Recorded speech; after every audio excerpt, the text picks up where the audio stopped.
Hello, this is Silas. I'm back with my friend Steven, and we're here for another part of our You Are What You Consume series, specifically in the dishing on dishing kind of section of it. Steven, say hello and tell us a bit about today's talk. Good afternoon. Today we're going to do something a little bit different. Instead of focusing on a specific restaurant, we're going to be talking about burgers.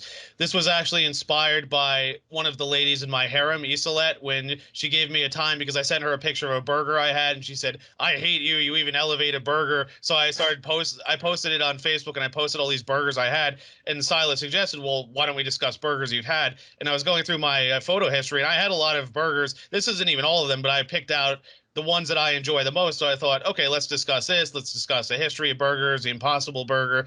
I think we have some good material here.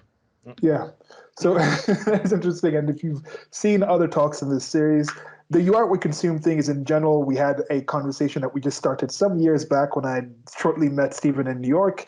And it was just the whole premise of we are what you consume, both physically, like every animal, every being, whatever it actually consumes, physically breaks down and becomes part of its body. But humans are more our thoughts and ideas. That's also something that we consume. So you are what we consume was more about just things talking about all things food. This food in general, we're talking about the general industry of how did foods come to be like the big industry that is the global industry. We're talking about different things that happen, like when industrialization happened, how did that affect the food industry? Like how much mechanization is into it?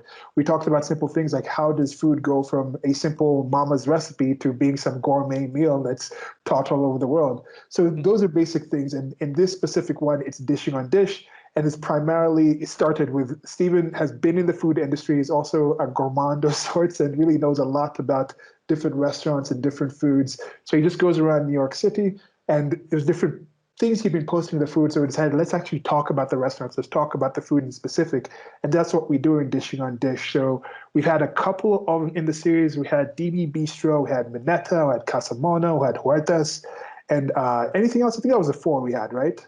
Yeah. Yeah. But it's in several parts. So those parts are already up. Wherever you listen to this, you will be able to find links somewhere below to those other ones. You can find that other information, and there'll be more coming. But right now, this one, also with something that has been happening in New York City, we had a little break-off conversation talking about the things that are upcoming. Right now, we're recording this on the 16th, if I'm not mistaken, the 17th of 17th. August. And Stephen is in New York City. I'm in Nairobi, Kenya.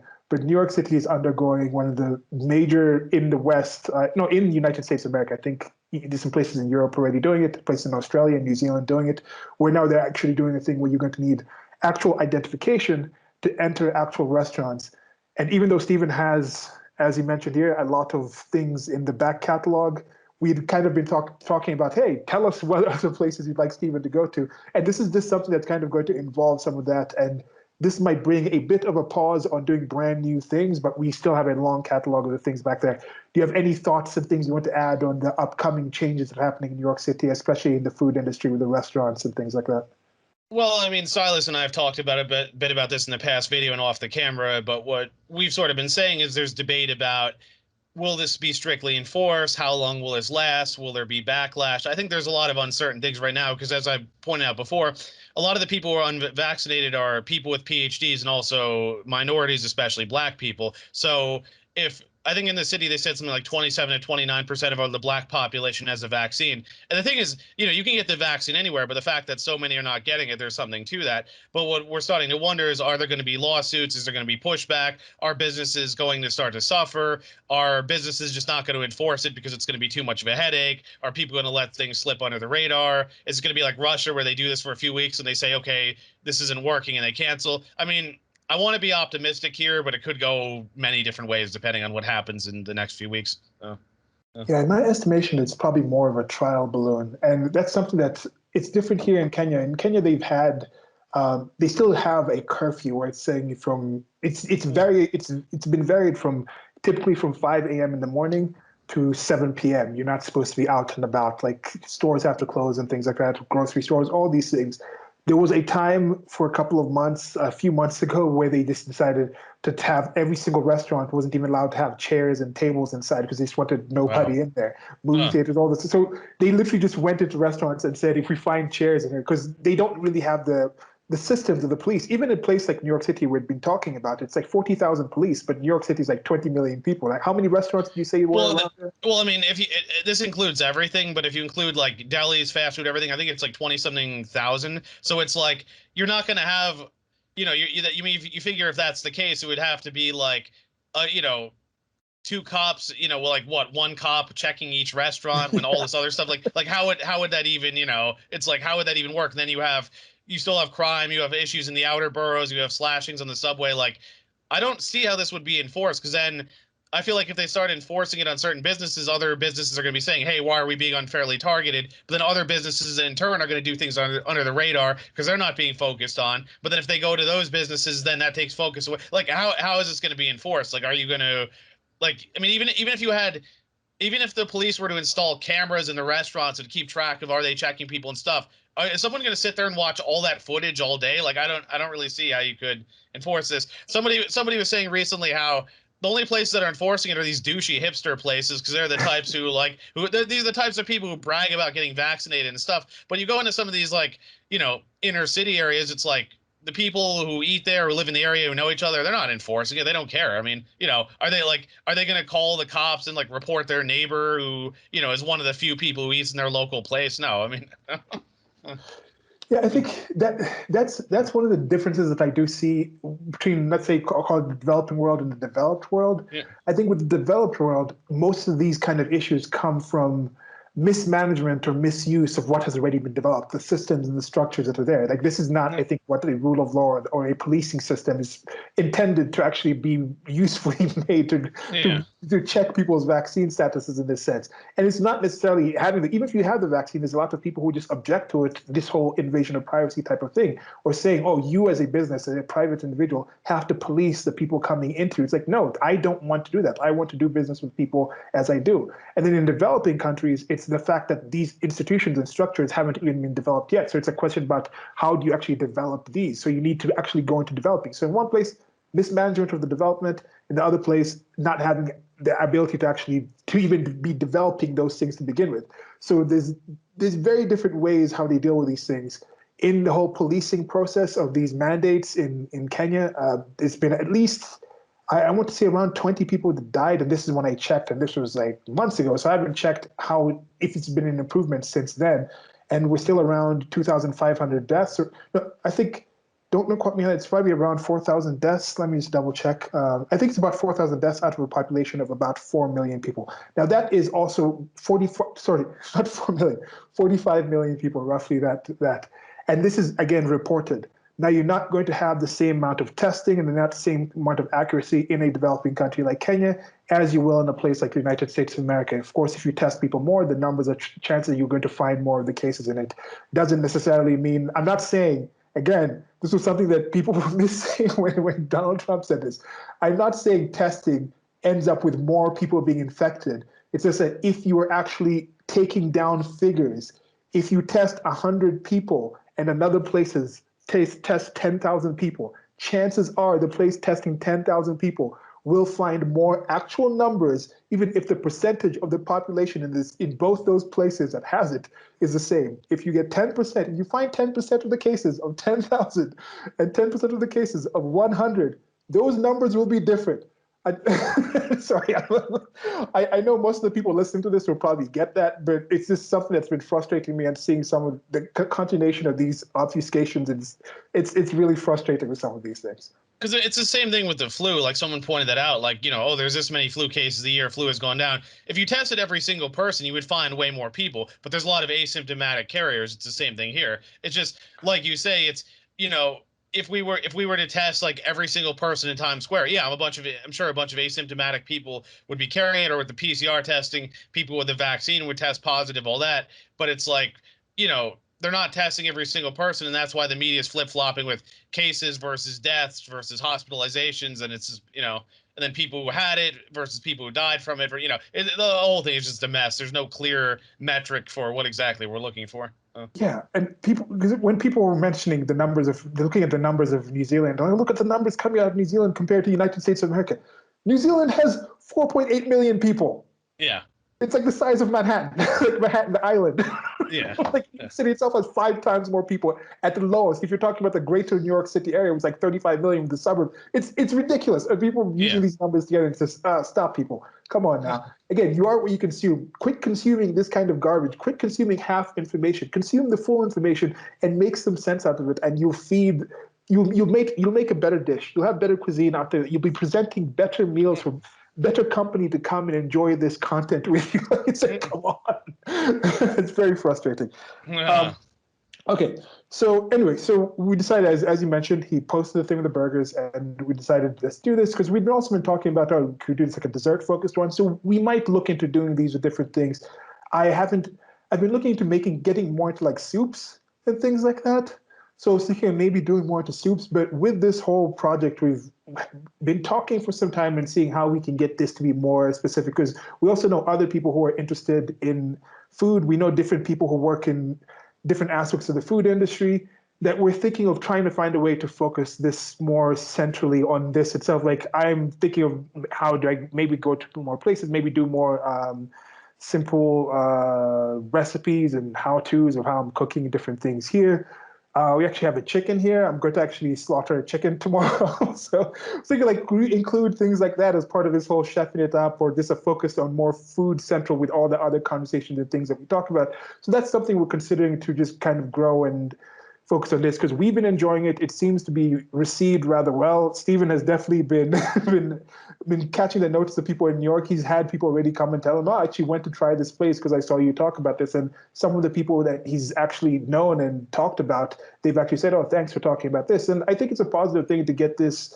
These people are doing good things out there. It's good to know more information about the things you consume. I think Stephen has a lot of experience in the food industry and he's very knowledgeable on these things. And I think we can kind of expand this and get the knowledge of food out there better because I think that's something that we have a wide range of it.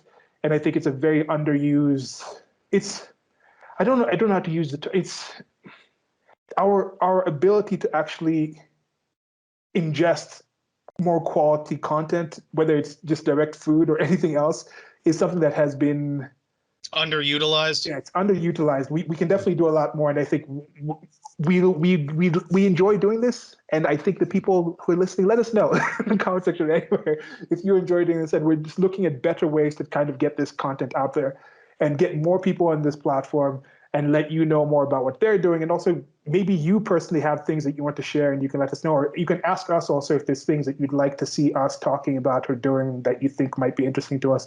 We're open to that. We've taken some notes, but yeah, I don't know. Anything else you want to say before we get into the primary content? I want to give a shout out to Tom, the security guard in my building, who's been following and putting some nice comments on our videos. Yeah, thanks, Tom.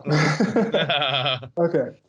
So I think we'll start with the history of the hamburger, and then we'll Sure. talk a bit about some of the burgers and things that I've made. Then we'll get into the main part of this where Steven's going to give us some deep dive into the burgers from the locations that he's mentioned before. Some of them you might have seen before, but there's a lot of other good stuff in here. So Sure. there also will be links or somewhere below content chapter type of things that have been including other ones so you can jump around to the dishes. You don't have to take this in as one entire meal. You can pause and come back. You put things at 2 times speed. But yeah, just enjoy this as you may. And thanks for listening to us. Yep. So this is from history.com. And I'll just read through this. It's just a couple of paragraphs. Sure. We thought it would be interesting to just get to the history of the hamburgers that some people might not know of. And yeah, this is good to know about what we're consuming. Okay. So where hamburgers began and how they became an iconic American food. So the sandwich's roots trace back to ancient times, but it took its modern form in the United States. The hamburger is one of the world's most popular foods, with nearly 50 billion served up annually in the United States alone. Although the humble beef patty on a bun is technically not much more than 100 years old, it's part of a far greater lineage, linking American businessmen, World War II soldiers, German political refugees, medieval traders, and Neolithic farmers. Ground beef comes to America. The groundwork for the ground beef sandwich was laid with the domestication of cattle in Mesopotamia Mesopotamia. I said that right, but my mind, I'm so used to like flubbing things that my mind's like, you said that wrong. Go back and check. Uh, So in Mesopotamia, now I'm saying it wrong. Mesopotamia, around 10,000 years ago, and with the growth of Hamburg, Germany, as an independent trading city in the 12th century, where beef delicacies were popular. So that's where it gets the name, Hamburg. Jump ahead to 1848, when political revolutions shook the 39 states of the German Confederation, spurring an increase in German immigration to the United States. With German people came German food. Beer gardens flourished in American cities, while butchers offered a panoply of traditional meat preparations. Because Hamburg was known as an exporter of high quality beef, restaurants began offering a Hamburg style chop steak. In the mid 19th century America, preparations of raw beef that had been chopped, chipped, ground, or scraped were a common prescription for digestive issues. As a New York doctor, James H. Salisbury, suggested in 1867, that cooked beef, no, sorry, after a New York doctor, James H. Salisbury, that's probably a Salisbury steak guy? I don't yeah, know. Yeah, I think okay, so. it's there next. So, as a New York doctor, James H. Salisbury, just read it, Silas, and start jumping ahead, suggested in 1867 that cooked beef patties might be just as healthy. Cooks and physicians alike quickly adopted Salisbury steak. Around the same time, the first popular meat grinders for home use became widely available. Salisbury endorsed one called the American Chopper, setting the stage for an explosion of readily available ground beef. The hamburger becomes a fast food staple. The hamburger seems to have made its jump from plate to bun in the last decades of the 19th century, though the site of this transformation is highly contested. Lunch wagons, fair stands, and roadside restaurants in Wisconsin, Connecticut, Ohio, New York, and Texas have all been put forward as possible sites of the hamburger's birth. Whatever its genesis, the burger on a bun found its first worldwide audience in 1904, at the 1904 St. Louis World's Fair. When's the last? Do they still do the World's Fairs? That's a good question. I feel like I should know that. There seems like an anime that had. Okay, Yeah. so which also introduced of millions of Americans to new foods ranging from waffle ice cream cones and cotton candy to peanut butter and iced tea. Hmm. It's just like room temperature tea. Anyway, Uh, two 2 years later, though, disaster struck in form of Upton Sinclair's journalistic novel *The Jungle*, which detailed the unsavory side of the American meatpacking industry. Industrial ground beef was easy to adulterate with fillers, preservatives, and meat scraps, and the hamburger became a prime suspect. The hamburger might have remained on the seamier margins of American cuisine were it not for the vision of Edgar Billy Ingram and Walter Anderson, who opened their first White Castle restaurant in Kansas in 1921. Sheathed inside and out in gleaming, sheathed inside and out in gleaming porcelain and stainless steel, White Castle countered hamburger meat's low reputation by becoming bastions of cleanliness, health, and hygiene. Ingram even commissioned a medical school study to show the health benefits of hamburgers. His system, which included on-premise meat grinding, worked well and was the inspiration for other national hamburger chains founded in the boom years after World War II. McDonald's and In-N-Out Burger, both founded in 1948, Burger King, founded in 1954, and Wendy's in 1969. Led by McDonald's and helped by the introduction abroad of U.S. hamburger culture by millions of members of the American Armed Services during World War II, the hamburger and the American-style franchised fast food soon spread globally. That's it for the history. There's other sites, of course, that you'll find. There's going to be links below if you want to read more about that. Here, there's a few images in there, but there's a few links in there, but I'm sure you can find a lot of info. What do you think about some of this stuff in here? There's some interesting stuff in here, Steve. Yeah, so it's interesting because I've brought this example up several times, but it illustrates the point. Well, I always think of what they say about chowder, how the French say they invented chowder, but then it's like, my teacher in school always said, like, what people living by the sea didn't figure out, put fish in a pot. Yeah, so it's the same thing here. Like, I'm sure I'm sure people had various forms of like ground meat on bread. It just, it's okay to be a hamburger. It has to be this shape, on this type of bread, all that. It was probably a similar sort of story. Um, the other thing I was saying, it's interesting they bring up about Wisconsin and St. Louis, because I know there are a lot of Germans went there. Like my dad went to Wisconsin a bit, especially Milwaukee. Like he said, there were a lot of German themed restaurants, and that's why, because those were areas where a lot of Germans went. So that kind of makes sense.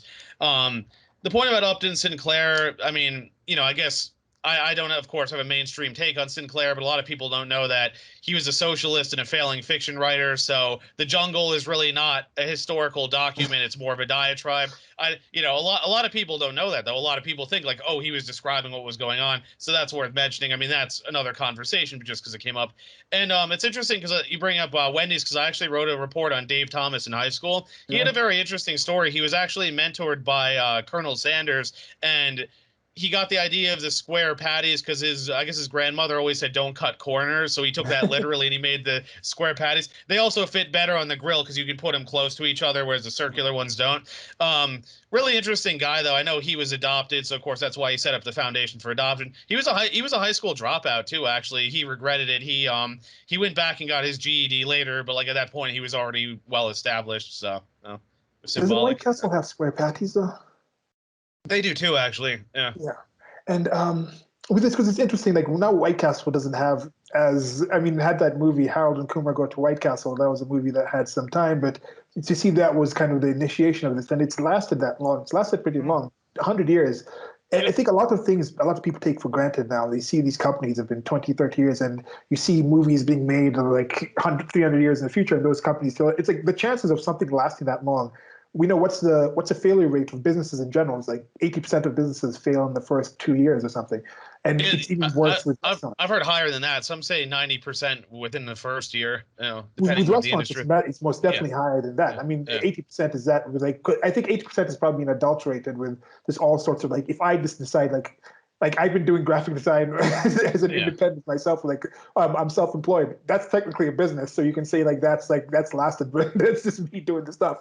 So I think once you had more those kind of businesses added, but when you talk about these major businesses where you're employing over 5 people and you have like the supply chains and you have to deal with all these marketing and things like that, when you get to those kind of levels, if you divide it to that, I think you'll get it to like a 95%, 98% failure rate for those kind of businesses. So it's rather amazing to see this kind of company have that. And it was something that was a lot higher brow, but now someone's like, White Castle, you're going to White Castle. Like the name of White Castle now is definitely nowhere close. Now you have when you're talking about that kind of niche of burgers, I think you're talking about Shake Shack, maybe like the Five Yeah, Guys. That would be one that I think would be a bit higher on yeah, what the actual quality type of burger is, whereas now you'd have White Castle still at the bottom. Now you still have I think Wendy's, when you talk about Wendy's, Burger King, McDonald's, that's the same kind of area. I'd say Wendy's would probably be the higher, I'd rank that a bit higher than all those other ones. I guess yeah. Chick-fil-A is also in there, but Chick-fil-A doesn't do burgers. Really. I mean, they do like No. chicken burgers, but then I guess that's what we're talking about. What actually Yeah, is a yeah. burger? So it was interesting to see this thing. What actually does make a burger? Like I'm asking both to Stephen and to the people out there. If I tell you what is a burger, what do you think of in your mind if you say like, okay, this is a burger to have? And yeah, let me know what you think. What do you think when you personally think burger? What do you think? And then we'll also start getting now more into like the examples of burgers that we have and we've had and we're to talk about. I just tend to think ground meat, typically beef on bread, typically a roll. I mean, I don't. That's not a dictionary definition, but that's just how I would, Yeah. describe it. Yeah, And most people do think that, but it does change. It's like we were laughing about the iced tea thing. So it's like yeah, iced tea. How do you be introduced to iced tea? Like you've never had a cup of tea and you just managed to go like room temperature, or yeah, you're in a colder place and just got a little colder than like the like it's yeah. just iced tea. But I guess that's another thing. Ice itself was something that was not taken for granted before. The ability to actually create ice when you're not in an actual winter environment or an actual cold climate place, that's something relatively new. And they mentioned right here, as also talked about, one of the things in the United States of America, or most of the people who listen to this stuff are in the States or in developed countries or in places where you have access to a lot more tools than existed in the past, where people used to just have very basic fare. But now you can do so many different things. This the typical thing where it's this, you're getting some kind of protein, some kind of primary protein type of thingy, and you're putting something on both sides of it. And that's in general what the basic idea of a burger is. I know in Japan when they say hamburger, from my extensive knowledge of watching a lot of manga, reading a lot of manga and watching a lot of anime, when they talk about hamburger, it's just the ground beef patty and it's mostly just like a curry, often had with rice. But that's what they call burgers. But I'm sure it's also expanded. It's still included. You still have McDonald's and you still have things like that in those locations. But another funny thing that they mentioned here was they were talking about the fillers and the things like that. Now, I think with the Jungle Book, I've never actually read about that, but there's definitely horrific things happening Yeah. in industrial meat industry. It's pretty bad, and it's partially bad because the institutions that are supposedly regulating these places get captured and they get into things, and they just, even if they're well-meaning, due to the bureaucratic nature of it, they're just incompetent at doing this. So they let people get away with so many different things, or they're like, oh, we'll ship things from other places. It's an odd kind of situation how you have certain things are allowed to be done in the United States of America, but then they'll say you can't ship in like this completely just nice cut of like prosciutto from Italy. You can't bring that in here. It was something I saw about cheese. You can't have like, we're talking about like the whole milk. Like with brie, you can't just have like regular brie because regular brie is whole milk, but you can't have whole milk in America. So the brie you have in America is not right. But then they have the industrial farming things where they're just shoving all these things into the animals, and but they're not accepting just like completely full whole milk or some just nice prosciutto from this pig that was just in this hills. I don't get I don't get these industries. Well, I was going to say, I want to be clear about one thing. Just because I'm criticizing Sinclair and I'm pointing out about his failed writing and his socialism, I'm not denying that there were issues in the meat industry. I mean, another comparison is my great grandfather worked in a textile mill, and he talked about like people like working, getting fingers ripped off, hands ripped off. Like this type of stuff did happen. I'm not saying it didn't, but the point that's been brought up with Sinclair is that before the FDA and all these federal standards, there were state and local inspectors coming in and checking things. So it's like if there was bad stuff happening, even with local governments coming in and checking, it's like, why is the federal government somehow superior? That's what I would ask. Yeah. And now that's why you have now this system with that thing of first having the state and federal things, but just the private individuals where people have become, burgers have become more popular. People have become more knowledgeable about these things, more knowledgeable about what they're consuming, and they're finding better ways to do things. And one of the ways we've talked about with the fillers and things like that is the Impossible Burger, talking about this non-meat thing. Like, as we asked, what do you think is a burger? For most people, they would think ground beef in particular. But now you have the Impossible Burger that is technically not even, there's no meat in it. Like I actually went and it's recently former President Barack Obama in the United States of America had a big party that some of you might have heard of, might or not have been a super spreader event, but they had that event and he had announced before someone involved in his team had announced and said it was going to be a meat-free thing, it's going to be meat-free, and then some people in the vegan community, of course, were some vegan evangelists were very excited about that. And I understand how this happens with certain people. I'm like, why are you so excited? But it turns out they actually did have, they said it was just going to be these Impossible Burger type of, is it raw meat? I don't know what you'd call these things. But so they said that now there's also on the further end, we're getting to the point where people actually lab creating something that is, by all intents and purposes, meat, like this lab grown meat by putting, like, if you look at the cellular structure of this thing, it looks almost similar to meat. And as we've mentioned several times, we are eventually going to get to a future where it's just literally like replicators, like in Star Wars, because that's technically all food is. Animals and plants take simple proteins, carbohydrates, fats out of nature, simple elements, and reconstruct them into a way that humans can ingest them, and then some people chef them up and put them in different kind of ways of cuisine, then we ingest those, break those down, and use those to make our bodies.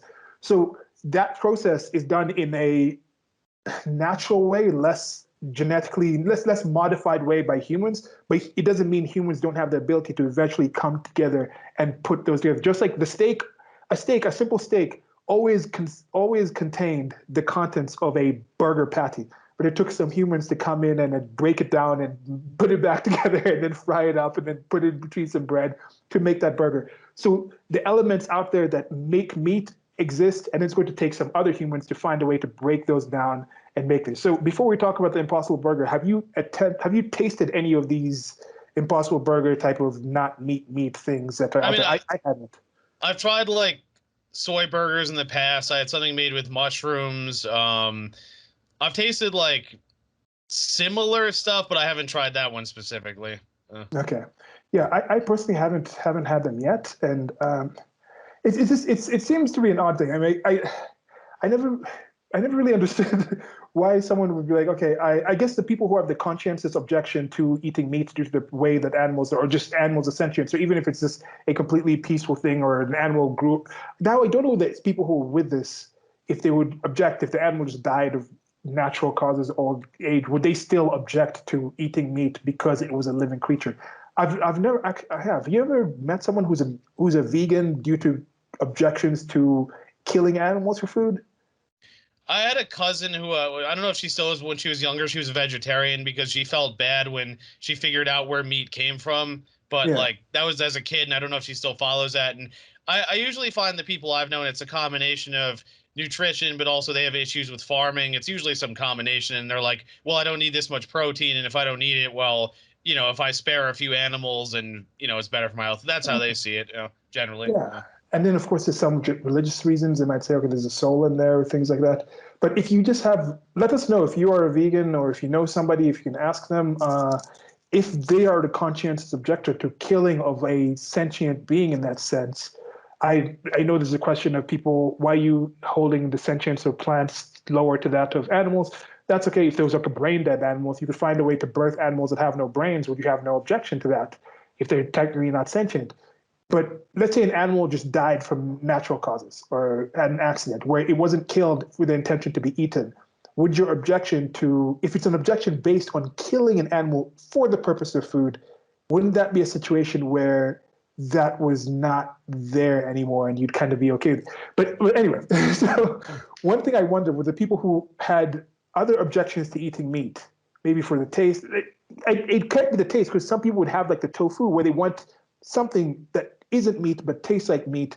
That when it's in that kind of situation, it was always kind of confusing to me. And some people have claimed that these ones are rather close to what an actual burger tastes like. I've never actually tried one, but here are just some of the ingredients. This is the ingredient list of it. This is from the actual Impossible Foods website, because we've talked about food in general. I think we talked about you were seeing the history of this. Okay, eventually, like it came in, then people had the machines to make the burgers. Then it means it was easier for them to actually get the meat and actually make the burgers. People introduced the iced tea because people didn't have the access to ice. But now pretty much everyone in the United States of America has a fridge. You can just get ice cubes out and make the iced tea. So there's different things that had different levels of. The average person in Kenya is not going to have access to iced tea, even though we have tea everywhere, because they don't have access to a machine that makes ice. So there's certain things that have different levels of privilege and levels of access to have this. And I think the Impossible Burger can also be called the privilege burger, because the amount of things that go into this and the amount of people that will actually have access to making something like this and then affording this and then even getting this is rather high. It's something that very few people can have. For someone to be like, I'm going to have an entire party with it. But he was the former president of the United States of America, one of the most powerful people in the world. Yeah. So yeah, he would be the sort of person to have an Impossible Burger party, but you end up having other meats to the chagrin of the vegans. But anyway, here are the details. So I think with ingredients, if I'm not mistaken, they normally list the first thing is normally the thing that's in there the most, right? Yeah, it goes Okay. from most to least. Yeah. So I don't know if that's also established here or if that's the way you have to do it when you're putting it on the label, but I'm just listing it from the actual site. So what are the ingredients in the Impossible Burger?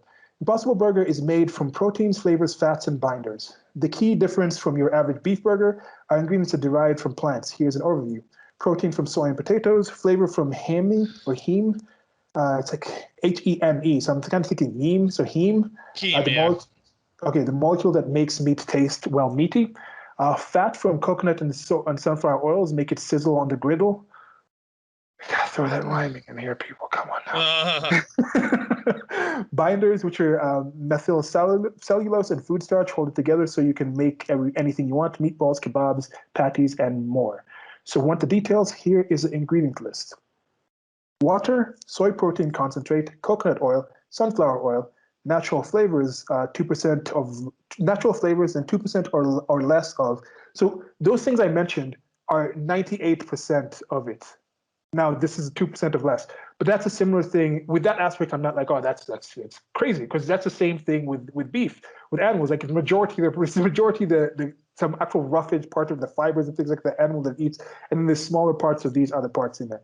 Okay, potato protein, methyl cellulose, yeast extract, cultured dextrose, food starch modified, soy, le, le, Lecithin? What were you trying to say, lecithin? No, it's soy starch modified. Soy, then it's LEGHEMO globin. So it's like I just don't know what the GH sound would be. Yeah, I'm not familiar. Hemoglobin. So soy, hemoglobin, salt, mixed tocopherols, which is an antioxidant, soy protein isolate, vitamins and minerals. That's zinc gluconate, thiamine damn it, Trump. Thiamine hydrochloride, which is vitamin B1, niacin, pyridoxine hydrochloride again, which is vitamin B6, riboflavin, which is vitamin B2, and vitamin B12. And worse, it does contain soy. So Impossible Burger contains an alum derivative. Alums are the family of plants that include garlic, onions, shallots, and others. Then they talk about the allergies in here. So do you have any thoughts on those, like with the things that are in there? I mean, it's an interesting concept, the idea of taking different like plant materials and making it into something that tastes like a burger. Not really my thing, but I think it's creative that someone figured out how to do that. Whereas a lot of the other patties I had, I was just thinking was ones made from black bean. Like they're not. I'm not going to say that they're bad, but they just taste like black beans. Whereas this, like, they're actually trying to make it taste like the thing, which is a little more interesting. Yeah, because when you break it down, that's the thing. You can get like flawed things where it's just people spray things onto things that have the flavors, and you can actually break it because these are simply it's just different molecules interacting with your taste buds that make these tastes. That's why somebody could have something wrong with their taste buds and they still eat the same food, but they don't taste it. It could taste entirely different. Some people have food allergies. Like I don't know if this is like a food. I don't think it's an allergy. This might be more of a mental psychosis. You know, Rocco. He just he just dislikes chocolate. He doesn't like the feel of it, the smell of it, the taste of it. It's trying to make a similar thing with me with I don't dislike them, but truffles, just the smell of it gives me a headache. That's just something to do with the way those different molecules interact with something in my body. So I understand, and I guess this is not genetically modified in a sense, but it's lab modified. It's because you're not genetically modifying the actual thing, but what I was mentioning before, where you're actually growing the beef, that actually is a genetically modified piece of meat.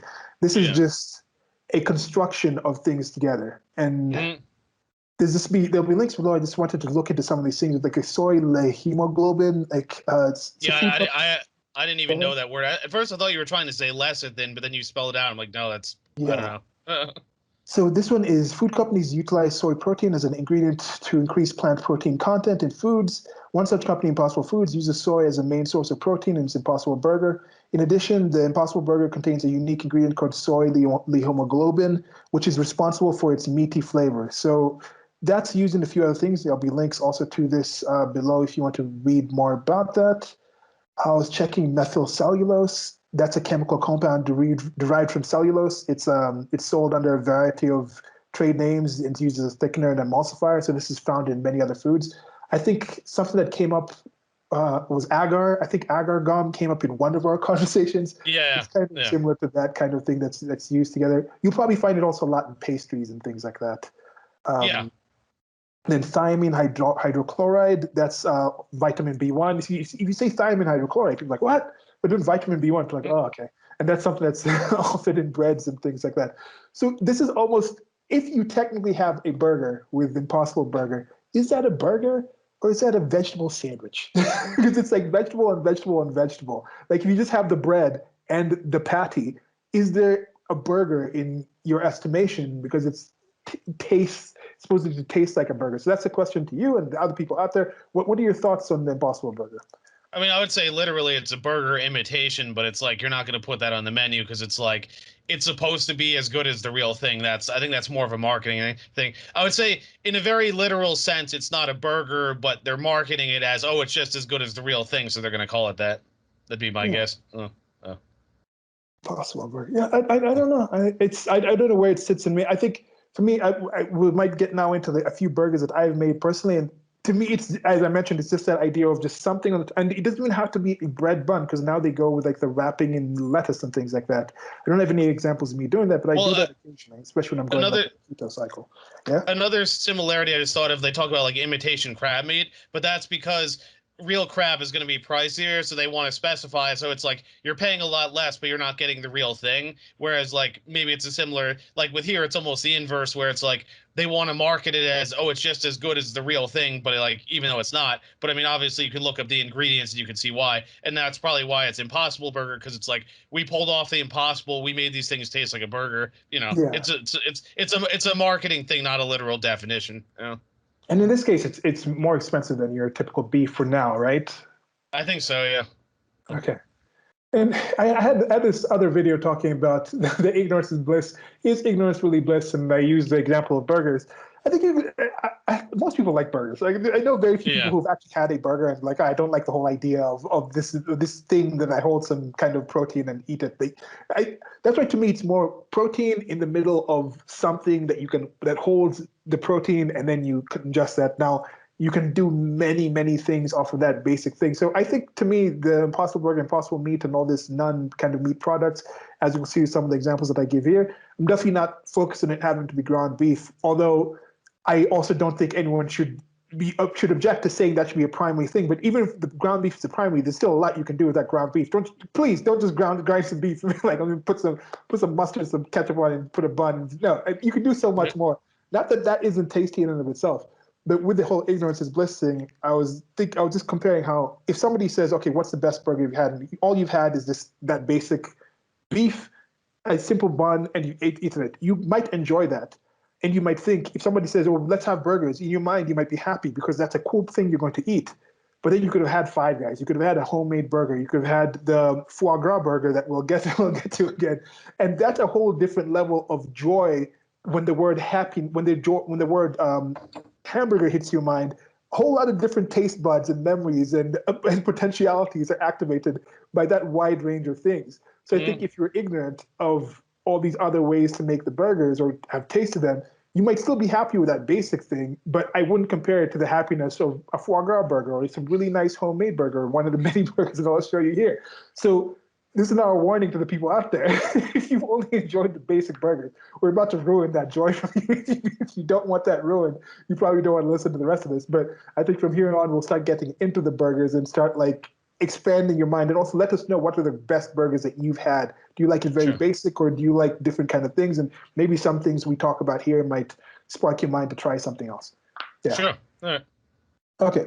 So first, we'll just go in. This looks to be a quick list into some of the burgers that I have on the website, like chefnitup.com. There's going to be a chefnitup at carbon33.com. There's going to be links below to it.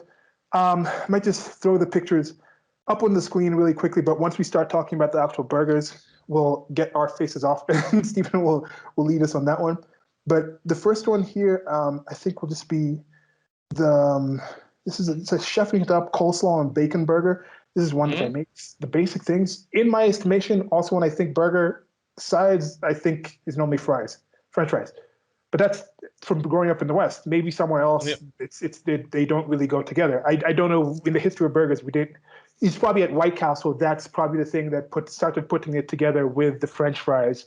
But before that, it was probably just the meal itself. It's probably just a burger by itself, right? What do you Yeah. think? Yeah. I would think so. Yeah. Okay, and my favorite toppings, I think, for me, if I'm told like pick two toppings on the bacon, bacon cheese. I mean, three toppings: bacon, cheese, and mushrooms. To me, that's just like a go-to thing. This example just has a different kind of roll that we got from. I think this is when I was trying to see from the kitchen. Was this when I was in New York or this is in San Francisco? I think it was. I think that might have been New York. I don't know. The next burger example we have here is. Um, Again, a herbed up bacon and burger. Now with this one, actually chopped up. One thing I suggest is an easy thing for people to do is you chop up vegetables, and I chopped up some peppers and some herbs and some bell peppers and some herbs into rather small pieces, mix them into the patties and form the patties. And another key thing that I'm suggesting if you're making them at home, right before you're done with actually cooking the burger, when it's almost ready to be taken off of the pan, you put the cheese on it, and sometimes you can cover it with some kind of lid to get the cheese to melt over the patty. I prefer doing that than putting on after. I don't know. I think like a place like White Castle, that's one of the things that I think the square burger was a help for, because they could put a tray of them on the griddle. It's called a griddle, right? When they use them in the restaurants, Yeah. and then they put the square cheese on top of it as it's cooking on the griddle, and it doesn't like fall off the side onto the Mhm. actual griddle and things like that. When you have a circle ones, you don't normally have circle pieces of cheese, but you have some people in general do circle burgers more than they do square burgers. Yeah. So that's just one of the examples of that. Now here was like some rabbit burger. Now here's Uh, what I was talking about, a difference with it. Now here, the cheese I think I used in this is more like a pecorino or something. It was more like a harder oh, cheese. interesting. But I What else? mixed. What else? What else? I was gonna ask what else was in that, because rabbit's typically a very lean meat, so I think that's kind of an unusual meat to use for. I Yeah, mean, you this could do one it, but I but got the actual rabbit leg, then I just stripped the leg. I broke it down before I know. I think with this one, I don't know if I broke it down with before or after I cooked it. No, I think yeah, I cooked it. I fried it first, then I moved it I tore some of the meats off, and I just had regular herbs and things like that. So it's more like if you're using like a kind of little chicken strips, grilled chicken strips. So it's kind of like that. So it's not. It's more like a pulled pork type of thing. Not pulled pork necessarily, but just like little strips of the rabbit okay. and put it on there. And I use some homemade mayo dressing, just with mayo and cilantro chopped up into it, and just some greens on top of it. And toasted bun is another thing that you can just add to the whole thing. If you're making it either in the oven or the same pan, even if you fry the burgers on the pan before you actually put the bread, if you're using a bun, just put that bun on the pan, and you can still get some of the actual flavor that you've been frying the actual bun in, and I mean the actual patty in. You can get that out there.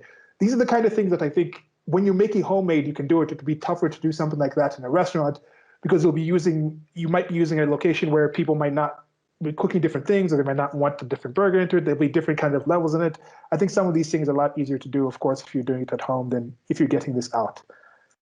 This next one is just like a mushroom and a cucumber one. Some of these names, I was trying to think of the things. Mushroom cucumber one, Mm, where again, just chopped garlic. It was chopped garlic, curry powder, and some oil in the actual patty, and then I mix those up together. And then I used a kind of a coleslaw with cucumbers on top of it, and it was pretty good with the coldness of the cucumbers. Lettuce is actually one of the things I use the least on actual toppings. If I'm actually using lettuce, chances are it's going to be instead of the burger, and I'll use that as actual wrap for the burger.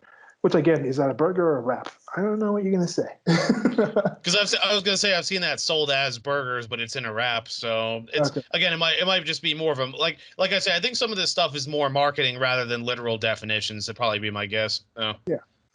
All right. Like, Um, well, like, oh, we figured people like burgers more than wraps, so we'll call it a burger, so people order it or something. True. Uh, Yeah. Because I've uh, also used cabbage, but cabbage is not definitely not as good as no. the thing. It's like a much harder thing. The next one I did was the Eddie Murphy burger. And Ugh. I called it the Eddie Murphy burger because it's a skit from his hilarious stand-up Raw, where he talks about like his mom making a burger at home. He's like, "Hey, no hamburger, I want McDonald's." So just the things that he was mentioning in that actual burger, I used those. So that was like some garlic, spring onions, chili peppers, and some Worcester sauce, and I mixed those together in the actual meat and the ground beef, and just made the burger with that. Um, Next one is a Boerewors. That word is hard to say, but the food that it is, these sausages are amazing. It's a South African flavor of it from the Mhm. Boers in South Africa. And it's just this interesting flavor that they have with it that's just amazing. So now again with this is just I took the sausages and I cooked them, then I just chopped them into pieces and put them in the burger bun. Is that a burger or is that a sandwich? I don't know where you want to go with it. It's not ground beef. Yeah. But technically, sausages are made of ground beef inside of cylinders, so that's technically ground beef, but I don't know. Yeah. I think it still counts. And the last example here is something I think this was when I was back in San Francisco. This is a bacon, mushroom, and cheeseburger. Again, this is with a different kind of bun, a ciabatta bun. And in this case, that was actually a situation where the bun itself was square, but I didn't make the burger patty square. I should have made the burger patty square, but it was the ciabatta bread, so it's a bit thicker of a bread. And that's for some time I was attempting these different ones. A whole lot of mushrooms, a whole lot of bacon, a whole lot of cheese, and that's just my favorite way to go. As I mentioned with the idea of putting the burgers. This is my favorite toppings for burgers. And this was with some brie as well. Again, I'm now upset because I just realized it wasn't the real brie. No wonder it tasted a bit different. It was like with some brie and some Colby Jack, like all the cheeses, all the bacons, all the mushrooms, and it was just a delicious burger. I enjoy making burgers. One of the burgers I've considered making that I've never actually done, that I've seen other people do when they're talking about this changing with the buns, is using grilled cheese buns. Grilled cheese sandwiches for the buns, and then you just use a regular patty in the middle because you already have the cheese in the bread. It's kind of like the stuffed crust pizza with the cheese, but instead like a stuffed bun. I've seen some restaurant have it. Have you? What's the? I guess now we'll probably get into the burgers that you had and some of the other things. But have you heard of anyone doing that? No, something that just occurred to me though, it'd be cool to do a breakfast sandwich, but do French toast instead of the bread. I think that would be good. That just I've occurred to done me. those. Yeah. I don't know if I had that listed here, if I put it up on the site, but most definitely I've done like the French toast on the actual bun before you put it in. Yeah. That one is, yeah, it's definitely pretty And then good. do like sausage and stuff in between, yeah.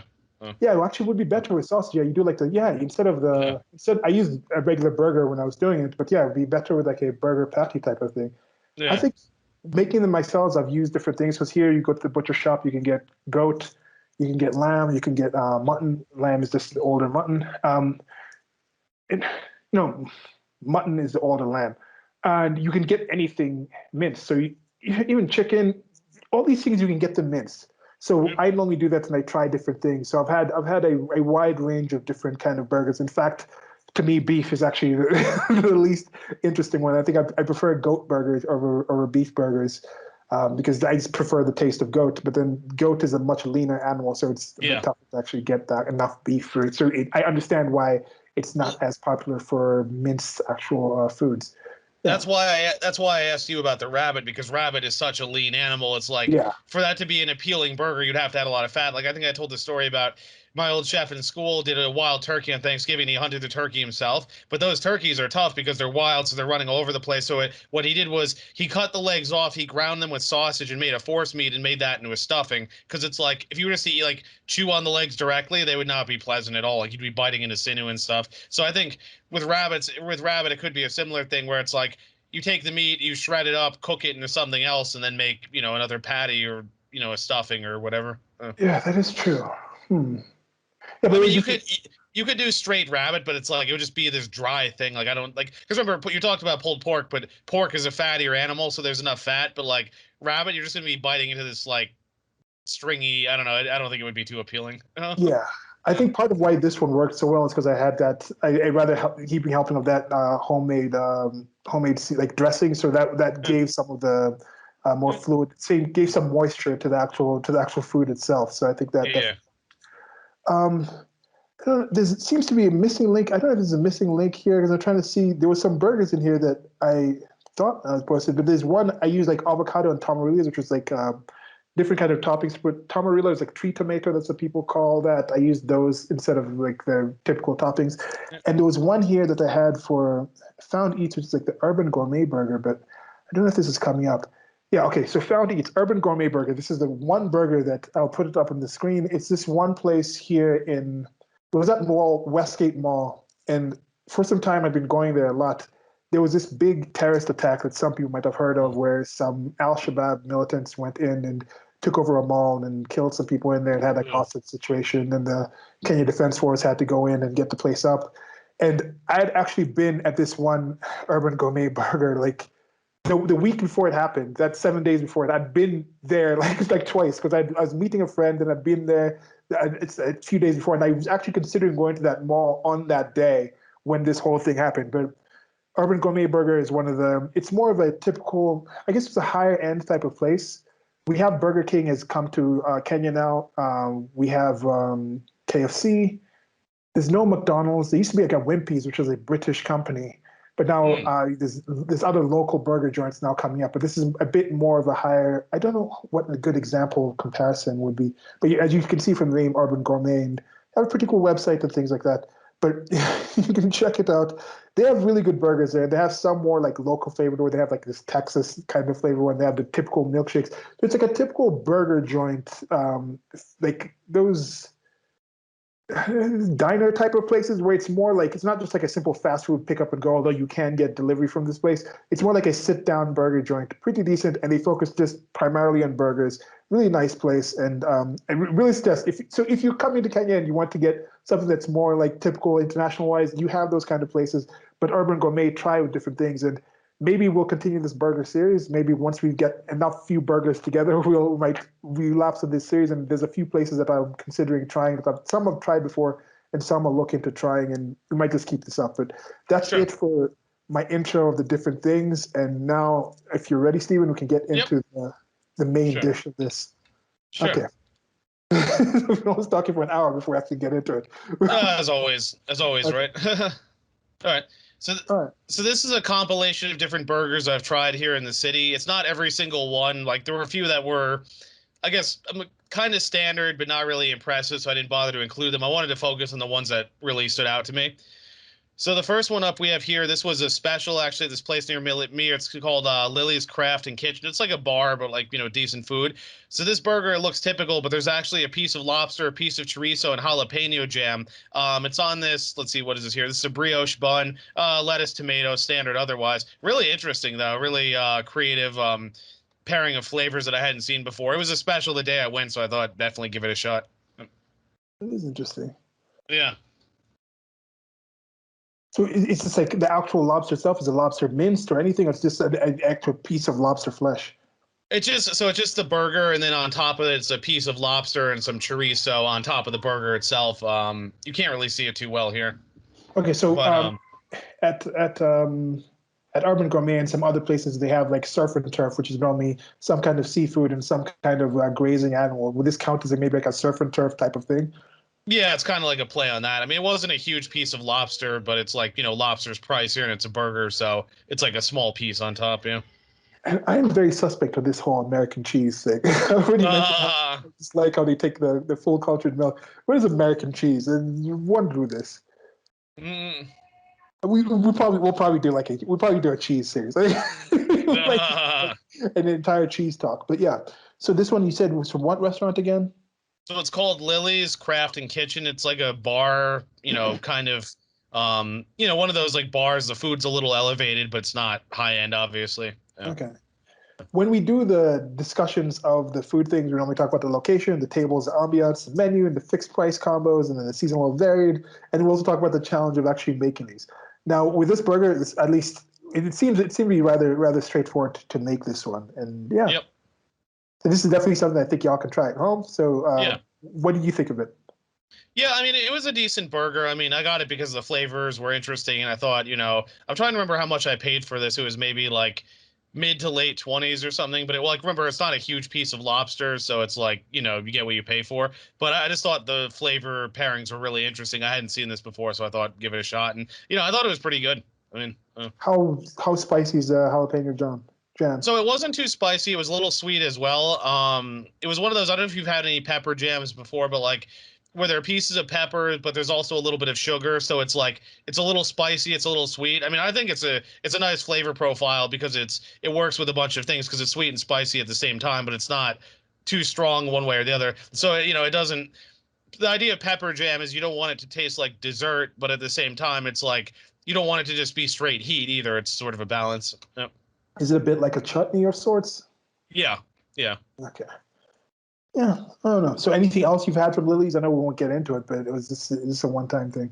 I went there before. I'm trying to remember if I think I had like a steak dish. I'm trying to remember. It's been a while. I don't think there was nothing that really stood out in my mind, but like it's, like I say, it's, you can tell by the name, it's supposed to be stuff that's above average. So it's not just like a plain burger. They try to beef up their burgers like this, or they have like, I think they have like a short rib sandwich or like, things that are a little different. Uh, I haven't been in a and long time though. uh, and as I've mentioned before with the Boer Wars, Yeah. Boer Wars, That's about the flavoring and the thing. So the chorizo itself is also just the flavoring and the style. So it's a minced meat before it's put, and then chorizo now it can be put in different sorts of casings to make different kind of sausages. It can be what's that dried? What's the stringent type of thing when they dry? Is it dried? Yeah, it can be dried and eaten more like a salami, or it can be it made into a patty like this. So it's kind of the flavoring. Can't you even buy this chorizo spice and you can spice up your own food with it?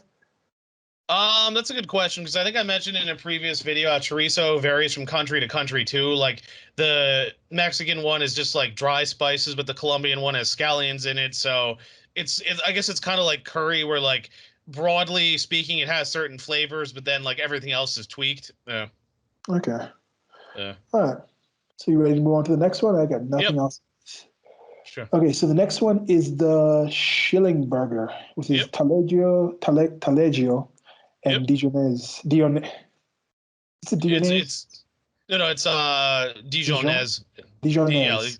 Yep. But the Taleggio, isn't that, so they're going like Taleggio, if I'm not mistaken, that's Italian. The Dijonnaise Yeah. sounds like French. They're going kind of all Yep. over the place.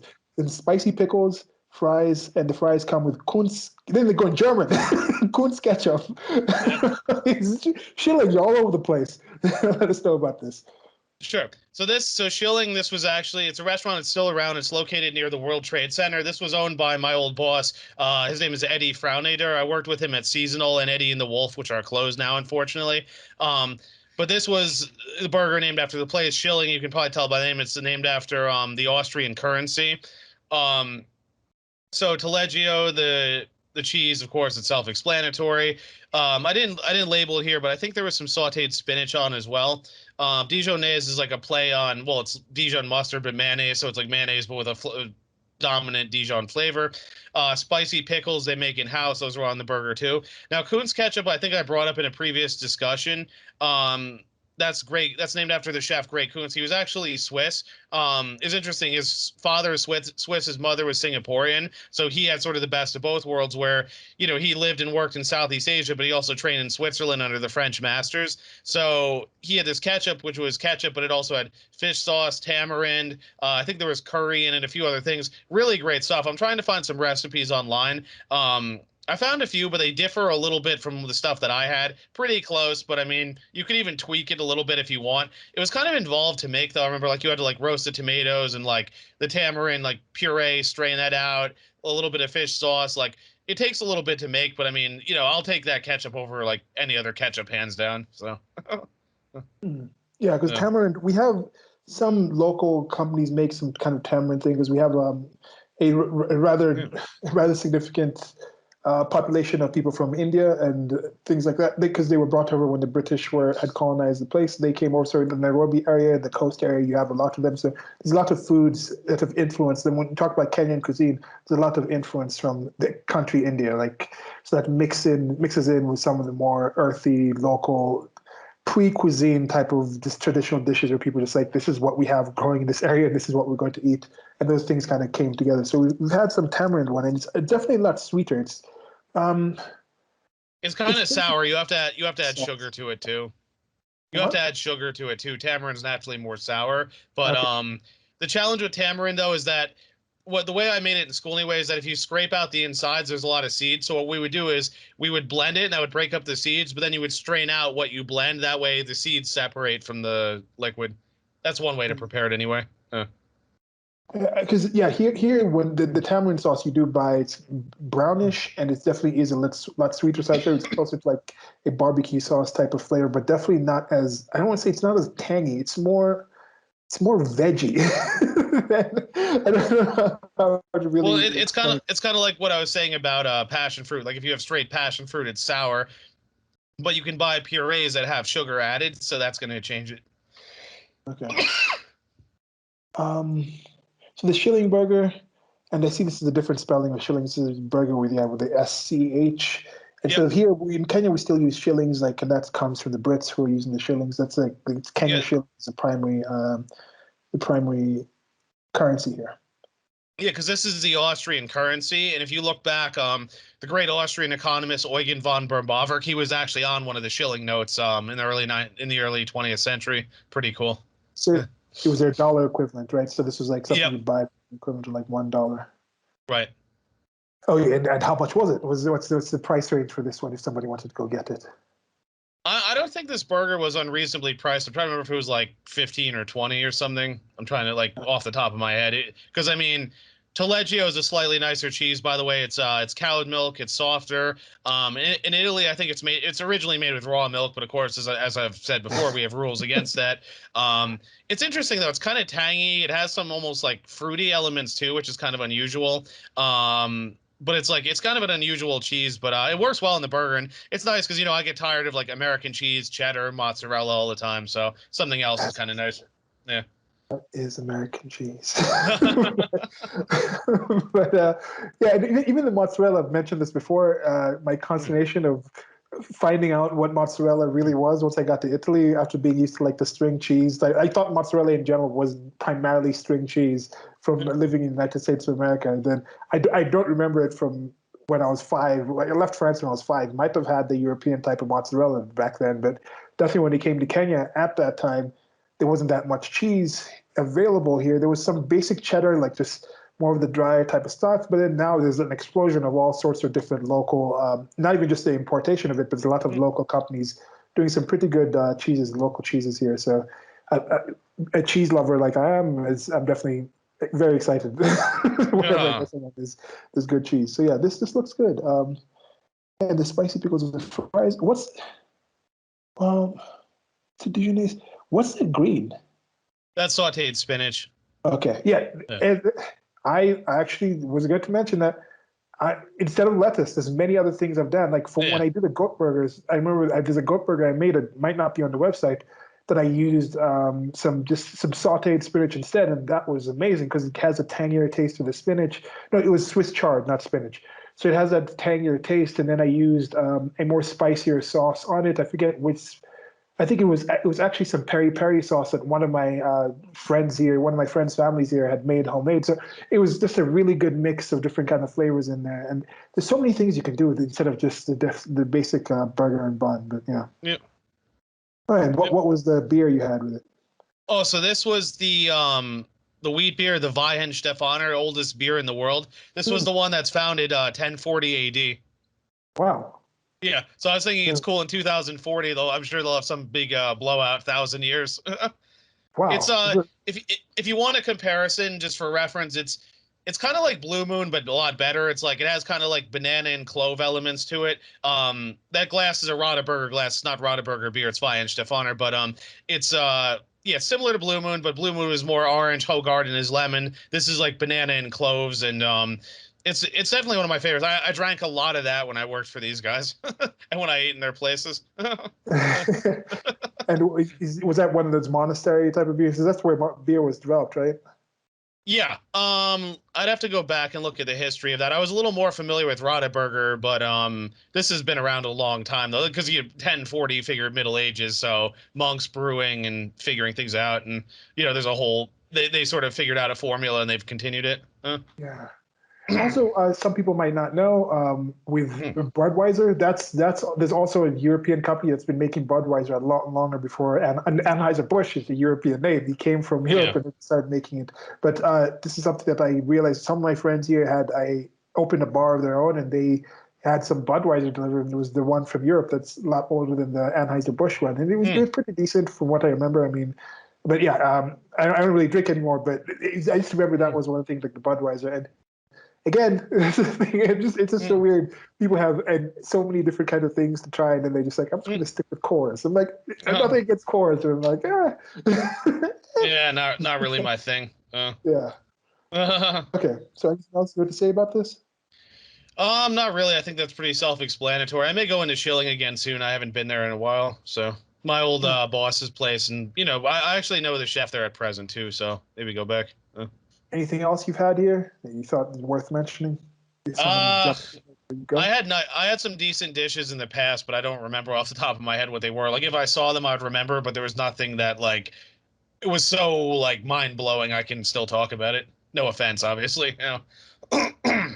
No, with this one again, it's just different things. It's Yeah. see, you can make it, you can find these things, but I think it's just a good example for people to think something else. That bun just looks like a regular bun, but just has a cross on top of it, right? It's not like any special kind of bread that they have.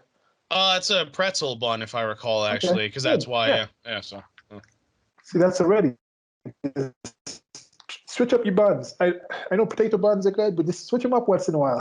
And Well, and try it also, out. I mean, Okay. German and Austrian, it makes sense. I mean, they're big on pretzels, so you know. Is this next picture just a different? Yeah, this is just a different angle on it. Okay, so I see Yeah. that. Yeah, it's the same cross on it. Okay, so moving on to the next one. Yep.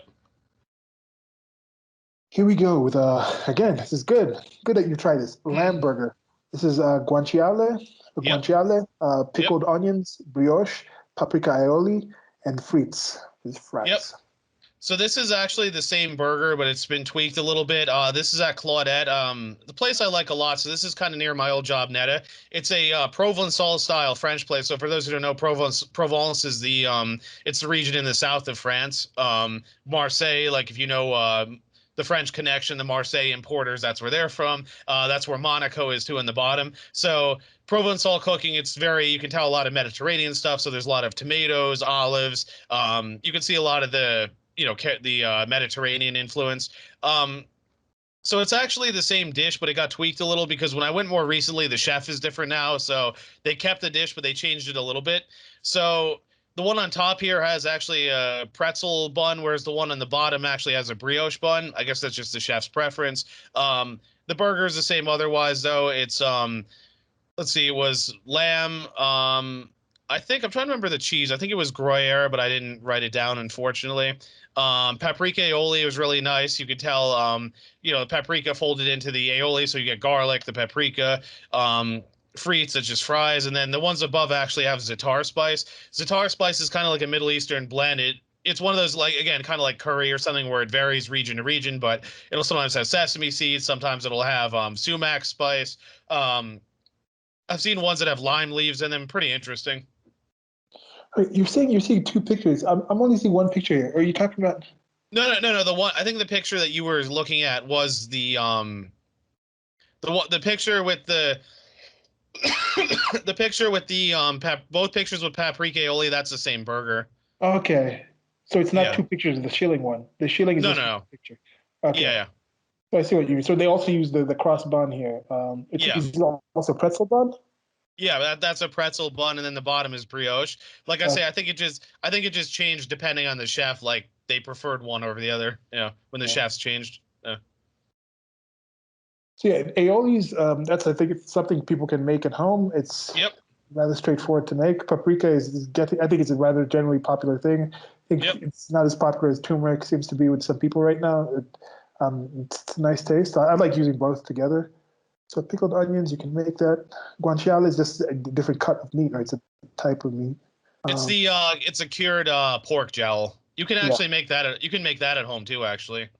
Yeah, if you buy the jowl, I'd have to look up the spice blend. But I remember at Les Bollier where I did my externship, they actually made it in house, and I don't think it's that hard. Like it's one of those, it cures fairly quickly, and then once you have the whole slab, then you just slice that like bacon or something. Yeah, this is a kind of weird thing of you know how there's a general kind of thing like mocking like white food is like very bland. There's this one yeah. meme I saw of like someone there's this meme with like these really preppy looking two younger men and like their father is like when mom puts like grapes or some when someone put grapes in the potato salad or something and then they're just sitting there like it's spicy but when it comes down to it, there's actually all sorts of European, like when they talk about, oh, food from South America and things like that, a lot of that is influenced with Spain and Portugal and things like that. When you talk about Italian food, all these things, there's Yeah, a lot of spices. And French food, there's yeah. a lot of cuisine that has spices.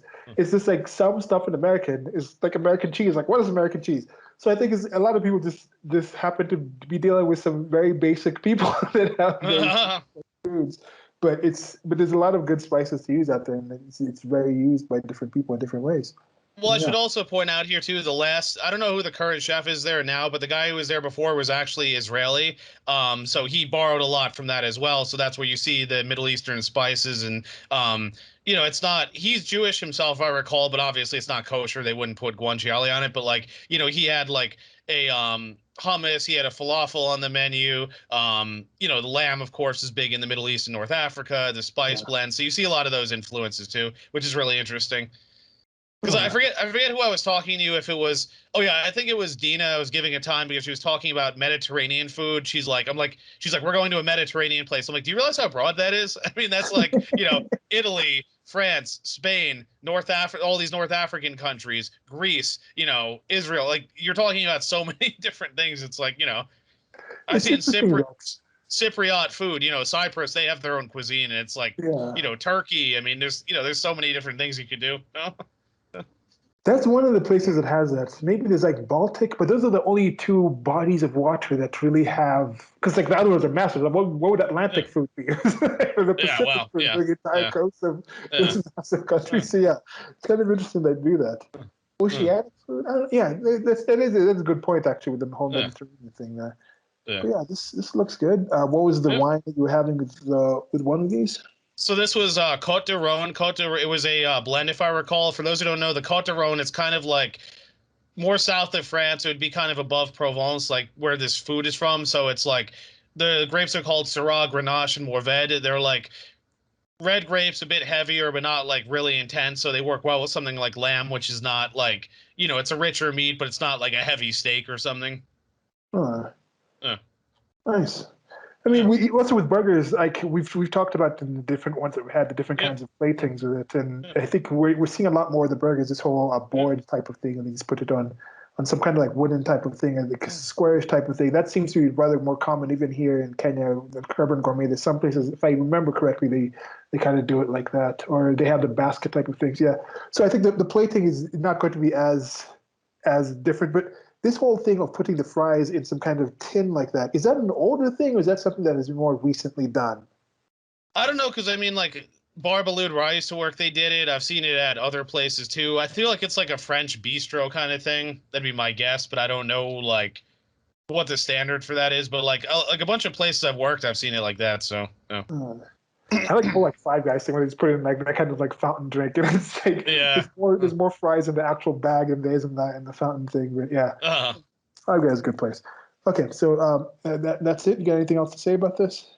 no, I recommend Claudette a lot. It's cool, like French, Mediterranean, some Israeli influence, a lot of different flavors and things. We can maybe do a separate video on just Claudette. I have a Yeah. few other dishes from there that are very interesting. Yeah, Okay, so sure, instead of talking about that, let's just hit sure, that. Come back for the Claudette video. What was the sure. price range on this?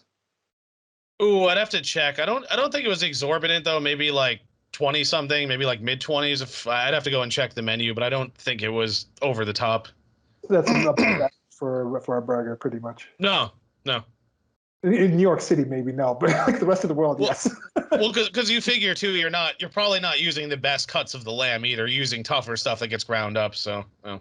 Uh, I'm trying to think. Like, okay, so like the urban gourmet place to get a full dish here, you would get it would be about $10, $10 to $15, Yeah. depending on the burger that you get. And that would be the burger, the fries, and a small maybe some salad on the side. If I'm not mistaken, I don't think they might include some coleslaw or something like that. But I think that's also here. So that's the kind of range here, and that's the higher range for the burgers. Of course, you can go to more higher end restaurants that might have them, but then you go to a typical, I think, more McDonald's type of place like Chicken Inn.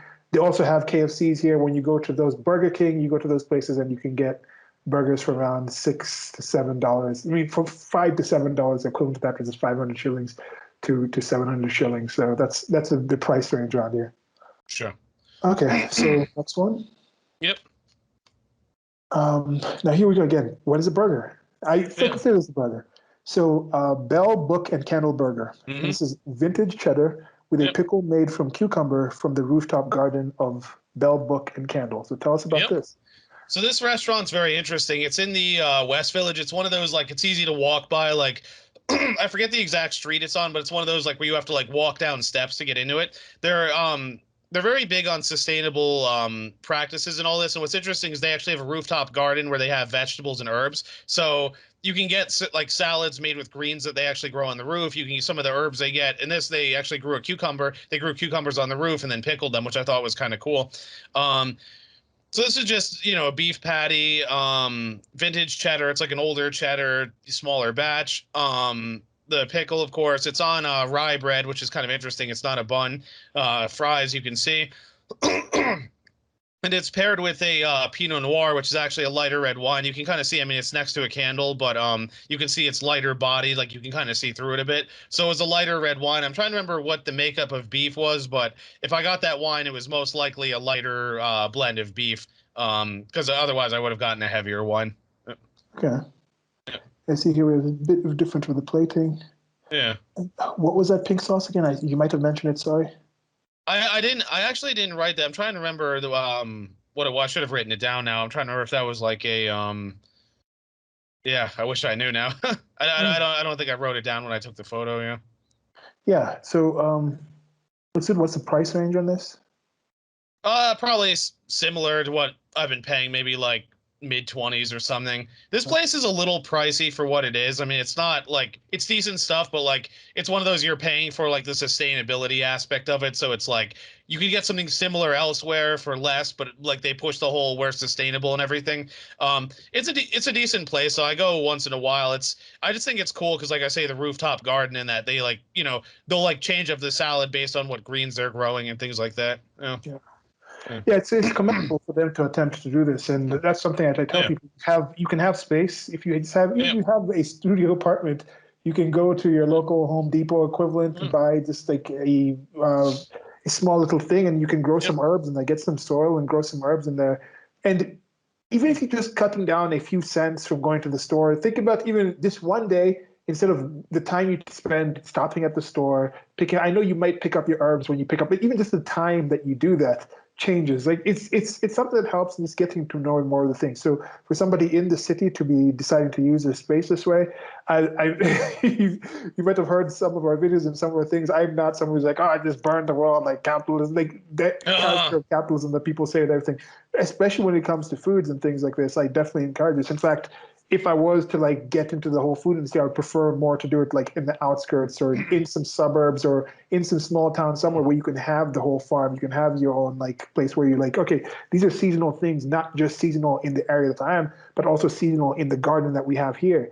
And we have a video of the French Laundry, which some of you might have first heard of when probably soon to be recalled, Governor Newsom was out there. But the French Laundry, that's the kind of thing. It's in some town somewhere, and there's actually gardens in that town that provide some of the food. Yes, he gets most of the things from other places, but that's also there. And with some of these other top chefs and things like that, and other cooks, and not even the top chefs, but this is something we've talked about in the other series and this whole thing, looking at the future of it. I think we're going to go back to that kind of place where there's more that kind of thing of inns. That's where something was like homemade. They used to say that house-made type of thing. We had to talk about that, where it's house-made because it was usually where you come into someone's inn, you come into someone's home, someone's house to eat the food that they're making because it was just a place where it's like, oh, what's in the garden today? What's ready for the season? And that's what we're going to be serving the people. And I think we're going to see more of this whole, and I think de Blasio and other people in New York City are kind of helping this whole situation by having this kind of restrictive thing to maybe push some of these people out into other places and people will start traveling to other places. Because as we mentioned, New York City is a food destination. But now people, I think, will be more used to just let's travel around other places in the country and other places and things like that. And I think there'll be more of these kind of really good restaurants that have managed to get their names out there and people can learn more how to make different things in special places and different kind of areas. And you'll have this more like destination all around America. There'll be more just really decent food going around. And I encourage people like this, Bell Book and Candle, that's a good idea to do that. And yep. I wish more people start doing this kind of thing. Yep. Yeah. So Cool. how did you find it to begin with? I'm trying to remember. I think I was just looking up different places that I like in the West Village. Like this is when I was working down there, and I'm like, what are some places down here that are kind of underrated? I'm trying to remember if I was looking. I think I was looking up stuff about sustainability, and this came up. And I was reading about it, and I thought it was interesting because, like I say, it's one of those places that's easy to miss because it's one of those streets where there's like lots of little shops and apartment buildings, and then there's like, you have to walk down some steps, and then there's like the whole restaurant at the bottom. But it was one of those like I so like it was one of those like unless I had like been searching for it, I probably wouldn't have found it because it's like it's definitely easy to overlook. But I think it's a little underrated. Again, it's a little pricey, but it's like I mean you're paying for that sustainability and everything, and they grow this stuff in house and everything. So Yeah. All right, we'll try to include an image of, of kind of the Yeah. door. See if we have like a, I can find some source some image online or maybe some Google Street View might be able to give us. So if anybody's looking for it, they can find it. But you could probably find that yourself. But we have this ability to put stuff on the screen anyway, so we might as well do that. Yeah. Anything else you want to say about these guys? Anything else you tried? I had some other dishes, but I mean, we could do a separate video if we want to, Okay, you know. good, good. All right, so moving on to the next one, the Wolf Burger, Yep. which is on a brioche bun and served with Kunz ketchup again. And this is from Eddie and the Wolf. Yep. So Eddie and the Wolf was my third job in the city. Unfortunately, now closed. It was in Oh, Alphabet City on 7th and Avenue C. I don't have a lot to say about this one. I mean, it was a good burger, but it was like pretty simple. It had let's see here. It had Emmentaler cheese. You can see there's fried onion, there's pickled onion, mixed lettuce, the Kuhn's ketchup's on the burger itself, brioche bun, pickle. The pickles, I think the pickles were actually made in house too, if I recall. Pretty good. And then I probably got like a side of fries or something, but it's not in the picture here. Oh.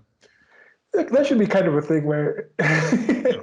almost now that you mention it, pickles should be something that definitely something that most people can make as well. But if you have a restaurant, I think it would be inexcusable for you to order like pickles Yeah. if you're at a certain level. Yeah, there might be certain places where it's just like if like I don't expect the McDonald's to be making their own pickles, No, no, but no. it seems to be something that could be done in house rather in a rather straightforward way. And it's like a value added thing. I think there would be a significant difference between it, unless you're ordering like some high end pickles from some farm that already does it really well, like house made. If you do it at your own place, I think there will be an appreciable difference, especially for the kind of people that like pickles, because it's kind of small extra that I think can really just up the mill up a bit. Like I don't, I don't. We talked about Emerald last time. Like kick it up a notch. Let's say that it can upgrade it just a bit. I think. But also, I mean, pickles aren't hard to make. I mean, all you have to do is cut up cucumbers, you make Yeah. a liquid vinegar, spice and stuff, dump it over top. I mean, that's it. Yeah. Yeah. Yeah. I don't know. So I got nothing else. So why did it close?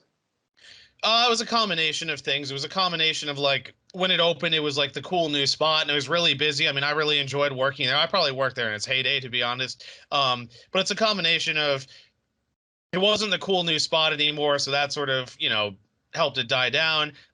Newer places were opening in the area because East Village used to have virtually nothing like in that area. It was like Zoom Schneider, which was a beer garden, and there were like two other places. But now there's actually some good restaurants in that area. And also just a combination of like chefs coming and going, and then there's inconsistencies in the food, and then it's hard to put new menu items on and keep them, and then people stop coming back, and it's a combination of things. Yeah. That is a key thing. People underestimate how many businesses actually run on just a small percentage. The Pareto principle, I think, works in business as Yeah. well, where it's like 20% of the people are actually rather regulars. And like somebody asked you about, I think it was a Huertas, or yeah, they said have they named a table after you? Do they actually do? Is that a regular thing that they do? No, that was at Minetta Tavern, and Okay. as far as I know, no. But like, I thought that was kind of funny, and it's like you do wonder, like you see those restaurants where they put a person's face up on the wall because they came there so many times. Yeah. No, but as Stephen has mentioned, like he placed the other place he was just looking for it. I know there's been issues coming in with sites as Yelp that you get to a certain community where they have certain power and they kind of lord this over the people who actually work on this. Because I think you'll underestimate just how much places actually still run on word of mouth. And that's why I think the restaurant industry has been really hurt by a lot of these lockdowns and shutdowns, because a lot of this is food traffic. A lot of people is just people walking by and they're like, oh, we're hungry. Let's just try this new place. That's what you'll also see sometimes, like, oh, why this restaurant seems to be serving kind of similar food as this place, So why is this place going? Because it's just literally foot traffic. Just somebody mentioning something, somebody saying something. So I know some people might object to taking photos of their food and posting things or talking about, but I think just if you found something good that you like, I think letting somebody know, talking about it, maybe if you have a social media thing, post something out there. It really does help the people who are running the restaurants, and you have some people out there. You could actually keep people at work by just passing the word on that you liked someone's food, and I think that's a good way to just pay it forward and just reward the people for making good food out there, and versus just because some people just literally just default to just they go to the places like the McDonald's and the Burger Kings, and I'm not saying this is horrible food, but there's a consistency that's in there of just making good things. So if you find something else that's also good and you can let other people know, I think that's valuable. But as Stephen mentioned, some of those places fail because they're not able to just come with that same consistency because somebody comes and is like, oh, I have this in mind. I want to go there and get that same thing. The next time they go, it's gone. Some restaurants, that's their gimmick. That's their main thing. But for some places, that's a deal breaker in that situation. Yeah. Well, what I was going to say to sort of add on to my first point, that's a challenge because I think like when you open, if you, especially if the chef has a prior reputation, like these guys had Seasonal, which was the Austrian place with a Michelin star. So it was like, oh, they're opening a more casual place in East Village. This is cool. So Okay. the thing is, you open, you sort of have that like prestige. And like, I remember when they first opened, like they would run out of food and stuff and like the place was slammed all the time. But what happens is after a while, it just kind of becomes part of the background and it's like, okay, I'm getting tired of it, or oh, I've had been here a lot, or oh, I went this time, like you say, it was inconsistent. And then it's like if chefs come and go, it's like the place you have to sort of like it's a challenge because the thing is you're sort of maintaining a basic menu and it's hard to do specials. It's hard to improve because it's like you're just sort of running bare bones. And if that person leaves, you get a new chef, and then you're running that bare bones menu. Then they leave, and it's just like there's issues, and then it's like how do you sort of gain back that previous reputation because it's like I'm not saying you can't do it, but it's hard because you have to do something innovative or find a way to stand out again. But if you just that whole we're the cool new spot, it's like that doesn't last forever, and I think that's what a lot of people learn sort of the hard way. Yeah. Oh, yeah, that's a good point. Yeah. So but you said they still have that other Michelin star restaurant that's still open. Well, no, that one close too, but they have Schilling. That's by the World Trade Center. Well, Schilling Okay. looks a lot like Eddie and the Wolf, but the location of Schilling is great though, because a lot of people walking by there. So Yeah, that was from the Schilling Burger from before. So yeah. they had three places open at once, the same people? Is this like a So big yeah, so they had Seasonal. That was the place. They also did catering out of the German embassy. I don't know if they're still involved with that, but they were doing that. And then they opened Seasonal, which was the Austrian place with the star. Then Eddie and the Wolf. Then what was it? There was Freud, there was Schilling, and then Freud closed as well. So I think Schilling is the only one left as far as I know. And I think they still do the German house stuff, but I'm not sure. I haven't been in touch with them for a little while, so Oh, uh, yeah, interesting. uh. All right, and how much? You said what was the crossover with the menus in these places? Is it rather different? The food was pretty similar. Like, there's a few Austrian things. That was sort of a debate we had because I saw my friend Paul the other day, who I worked with at Eddie and the Wolf, and we were saying how none of these places were strictly Austrian because the thing is, like, you run that stuff, like, most people aren't really into it. So it's like you keep a few Austrian items, like you have like schnitzel, one of the places at goulash, spätzle, but then like everything else is just, whatever. Okay. Yeah. All right, let's move on to the next one. Yep. Okay, this is very rustic looking, and it Yeah. appeals to me. I like this look of food. Yeah. This looks like this earthy. Like this is how it used to Yep. be. This is how food used to be. It's like, wow. Okay, here we have a lamb burger served with feta, cumin mayo, and Yep. thrice cooked potatoes. This is from the breslin. Yep. So the breslin was it got rebranded recently. I'm gonna go into with the next burger. One of the next burgers, what it's become. But this was like a British themed place. The chef's name was April Bloomfield. It's a very interesting menu. A lot of like really rich fatty stuff. Like they had like peanuts cooked in pork fat. I had like lamb hearts with salsa verde. They had a seafood sausage with a beurre blanc, like very rich, hearty stuff. So it's lamb burger. It's on ciabatta bread. You could probably tell by the texture. There's some feta, cumin mayo, pretty self-explanatory. It tastes like the spice. And then thrice cooked potatoes. Typically, I think I mentioned in a previous video, the way you make potatoes is the fries is you fry the fries, you blanch them, you cook them at a lower temperature, pull them out, cool them off, then you cook them at a higher temperature. That's how they get crispy. And the idea is that when you blanch them the first time, some of the starch bleeds out. So when you fry them again, they get crunchy. Now, apparently they do this 3 times. That's how it gets this really crispy texture. I'm not sure the exact process. I think what somebody was saying is you blanch them, you put them in the freezer, they sit for a bit, then I think like you do it again for a certain amount of time, put them in the freezer again, and then you cook them like fire them to order, and that's when they get like really crispy. So I thought that was kind of interesting too. Yeah. Yeah, and with that preparation, you're definitely not going to go with the shoestring because that'll be No. by the time you get there, it'll be crispy. When I make French fries, it's if I'm not using the oven, I definitely will do the double blanching. But I don't. I need to get for someone who cooks as much. I should get a food thermometer. This is kind of the thing. It's like once I get more like settled down and things like that. Yeah, food thermometer. It's the basic thing. because definitely suggestion if you are frying them at home and you're using just a typical deep frying thing, that's one of the mistakes that most people make. The process that I do is simple. You just cut the potatoes. I prefer doing hand cut. Even if I'm doing shoestring, I can cut thin or you can cut the wedges. You wash them off. You let the water get some of the starch off. Dry those off. Then yeah, do the blanching until they get this bit soft and things like that. Then I pull them out. I don't just let them cool down to room temperature. Then I'll throw them back. So sometimes I'll do that process if I know I want fries for dinner. You can even do that process in the afternoon, or as Stephen mentioned, once you buy fries, normally when you buy the frozen ones from the store and things like that, they normally have been blanched before. Even like McDonald's, before they ship them to the actual restaurant, they have in the manufacturing process, they blanch them a bit, and then once they get to the restaurant, they fry them again. Not refry because they're not fried to. They're still rather raw. Like it's a bit cooked, but then they do the final frying there. That's a typical thing that people do. That most people, when they're making fries at home, don't do that, and that's a big mistake. And sometimes they even don't do the whole like washing it off type of thing to get the starch off, because the starch in oil can really have an explosive reaction to it. So that's just something to be somewhat aware of that. But yeah, this looks amazing. Even with the bun, so yeah, just the mayo seems to be the only flavoring on there. It seems like it would be really good.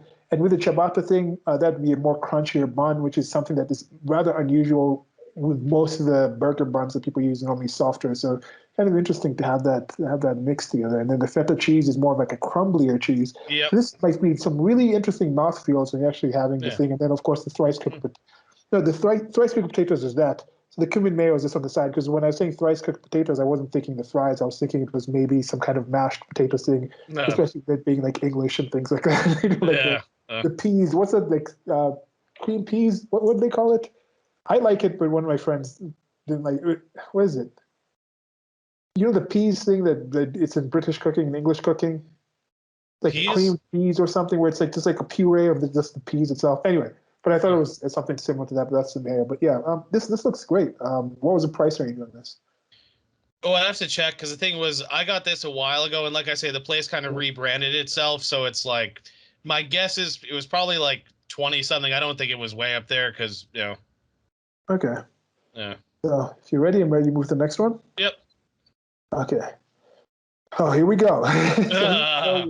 The famous DB burger, and this is braised short rib with foie gras inside of focaccia, which is from DB Bistro. We have a longer video and a lot of three-part series of DB Bistro, and this is in there, but Stephen will go in more. And before we get to, he might mention it again, but he found a video about how they actually make this burger, and there will be links below to that video if you want to go also watch that and other things, and also the longer series that we have with it. But tell us about this. And Stephen is human foie gras, so this is one of his good ones. So let us know more about the DB burger. Sure. So this is his famous, Daniel Boulud's famous burger. In the middle here, you can see there's short rib and also foie gras. On the burger itself, there's frise, onion, there's tomato jam, there's some fresh tomato as well. It's on actually a focaccia bread, and it's served with I typically get it with fries, but you can get it with pomme soufflés, which are like a little thicker than potato chips and actually puff up. That's the name. As Silas mentioned, there's the video I found online, which is interesting, which they show how they make it. They actually take a long, skinny piece of foie gras. They sear it lightly, just enough to cook it a little bit, but not all the way through. They take the short rib, they actually roll it up, and they sort of it's just like they roll it up so you have sort of the cylinder of like short rib with foie in the middle, and then they put that in between the beef when they form the burger. And then when they cook the burger, they cook it through in the pan. So, obviously you cook the outside, but also you cook it through enough that the short rib and the foie warm up, and the foie will melt a little bit too, but not all the way. And I talked in the previous video too about Danielle's philosophy of a burger, how a lot of places just have like bland meat, bland bun. You throw ketchup on it, blah. But like his idea was, he's like, I want each element of the burger to taste great on its own, from the patty to everything else on it. And he also recommends you pair his burger with red wine. I typically do. I'm trying to remember if I get like a Côte de Rhône or like a Burgundy or something, but not a Burgundy, sorry, a Bordeaux, because it's like a heavier red meat. Because it's like, a lot of people just have cheap beer with burgers, and that's like, no. Yeah. And here again, as you mentioned, DB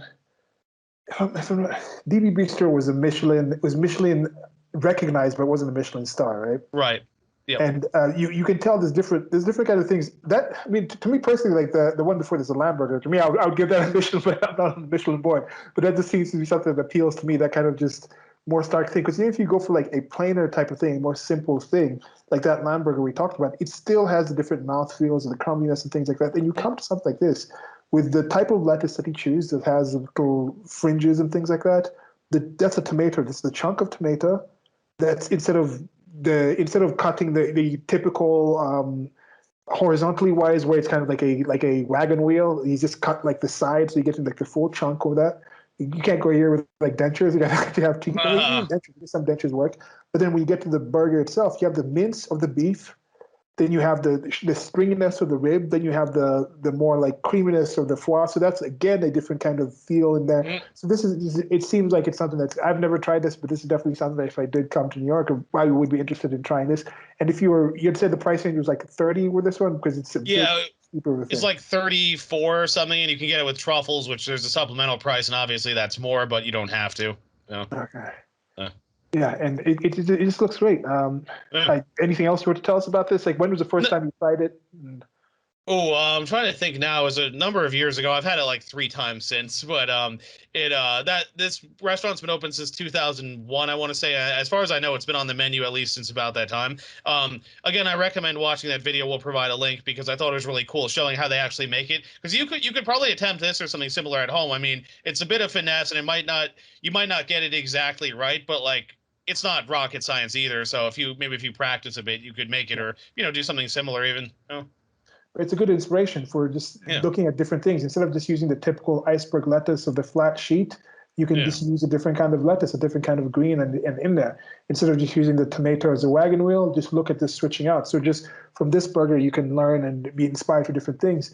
A simple thing for putting inside the burger, you can put now different things inside. Maybe you can do like a goat patty, a thin goat patty inside a more beef-like patty. But you have like a triple-decker burger with like different kinds of meat in there. Or I've seen people do like cheese in the middle of their patty, but I've never tried that. But I was talking about the grilled cheese on it. But with the cheese in the middle of the patty, I guess cheese is okay. But if you're cooking it, I prefer my burgers like medium rare. So if you're doing it in that kind of sense with the cheese, with the juice of the meat kind of going to the cheese. I don't know how that works. Maybe I might attempt that. I've seen some people try doing it, but just an idea where you can think of some things.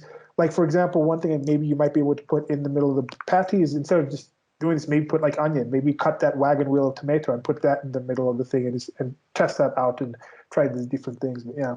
Well, I was thinking the other thing you could even do too is do something with pork, but do like maybe like pulled pork and do like pork belly and like Yeah. wrap that up and then do ground pork, maybe something like that even. Yeah. Or like, yeah, or like some kind of jerky or something where maybe the jerky can actually become a little softer by getting some of the actual moisture from the meat. Yeah, it could be interesting. Yeah. Is there anywhere where he lists how he came up with this idea to try this? I mean, besides him wanting to have these different tastes into something. That's a good question because I have that book Cooking in New York City where he talks about like the philosophy, but I don't know if there was like any burger he had that was similar and he was like expanding. I don't know. I'd have to look into that. Oh, Okay, maybe you yeah. come back and talk about that in a different Yeah. part, because I'm sure you would be against talking about foie gras. So, anything else you have to say about this? Nope. All right. So, moving on to the next one. Yep. And here we have a dry aged Angus beef, roasted bone marrow butter. Oh, that sounds great. And Yep. sauteed shallots from the Brazen Sure. Fox. Sure. So this is a place. It was by Union Square, and it actually had 2 locations. I think one is in like White Plains, and then the other was in the city by Union Square. This one closed, unfortunately, with the lockdowns. Abraham and I used to hang out here, though. Yeah. So they had, you could tell here, dry aged Angus beef. You had the bone marrow butter that's actually on the burger itself. So it's like the bone marrow is melted down, mixed in with butter, probably a little salt for flavor. There's actually some pork belly on here, and I'm trying to remember the cheese if it was. Forget what it was. If it was not mozzarella, I forget now. Unfortunately, it's a That's the brioche white bun. melty thing there. Yeah, and Yeah. then the fries are tossed in chopped rosemary, which I like. Really nice. I was sad when this place closed. Yeah, they had some other decent food, and of course they had beer and stuff. I usually typically got beer here if I recall. Okay. Yeah, Yeah, that's good. yeah. And, so the way it looks here, So it looks like the top of the bun, they cut it and then they put the cheese in between just two. So it's kind of almost like a grilled cheese bun. Yeah.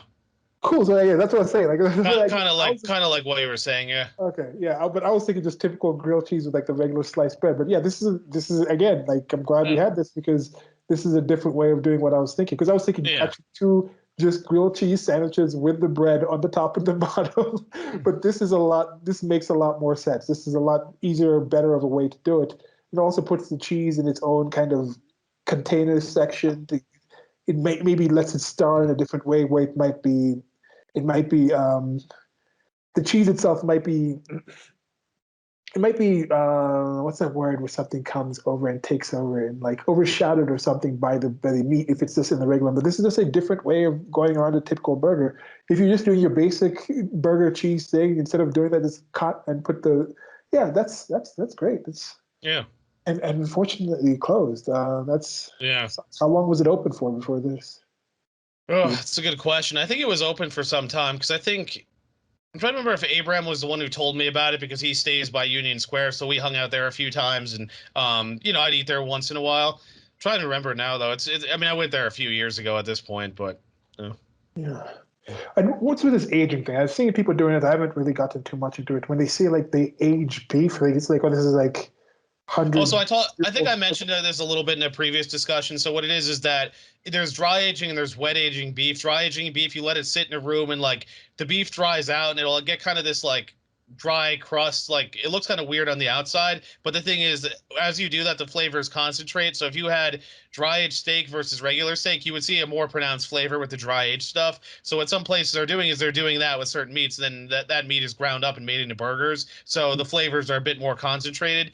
But because dry aged beef, it takes a little longer to make and there's less of it, so like the prices are a little higher. So I'm trying to remember if this burger was, trying to remember if it was like upper 20s, low 30s in terms of price, because the dry aged beef is a little more expensive. So.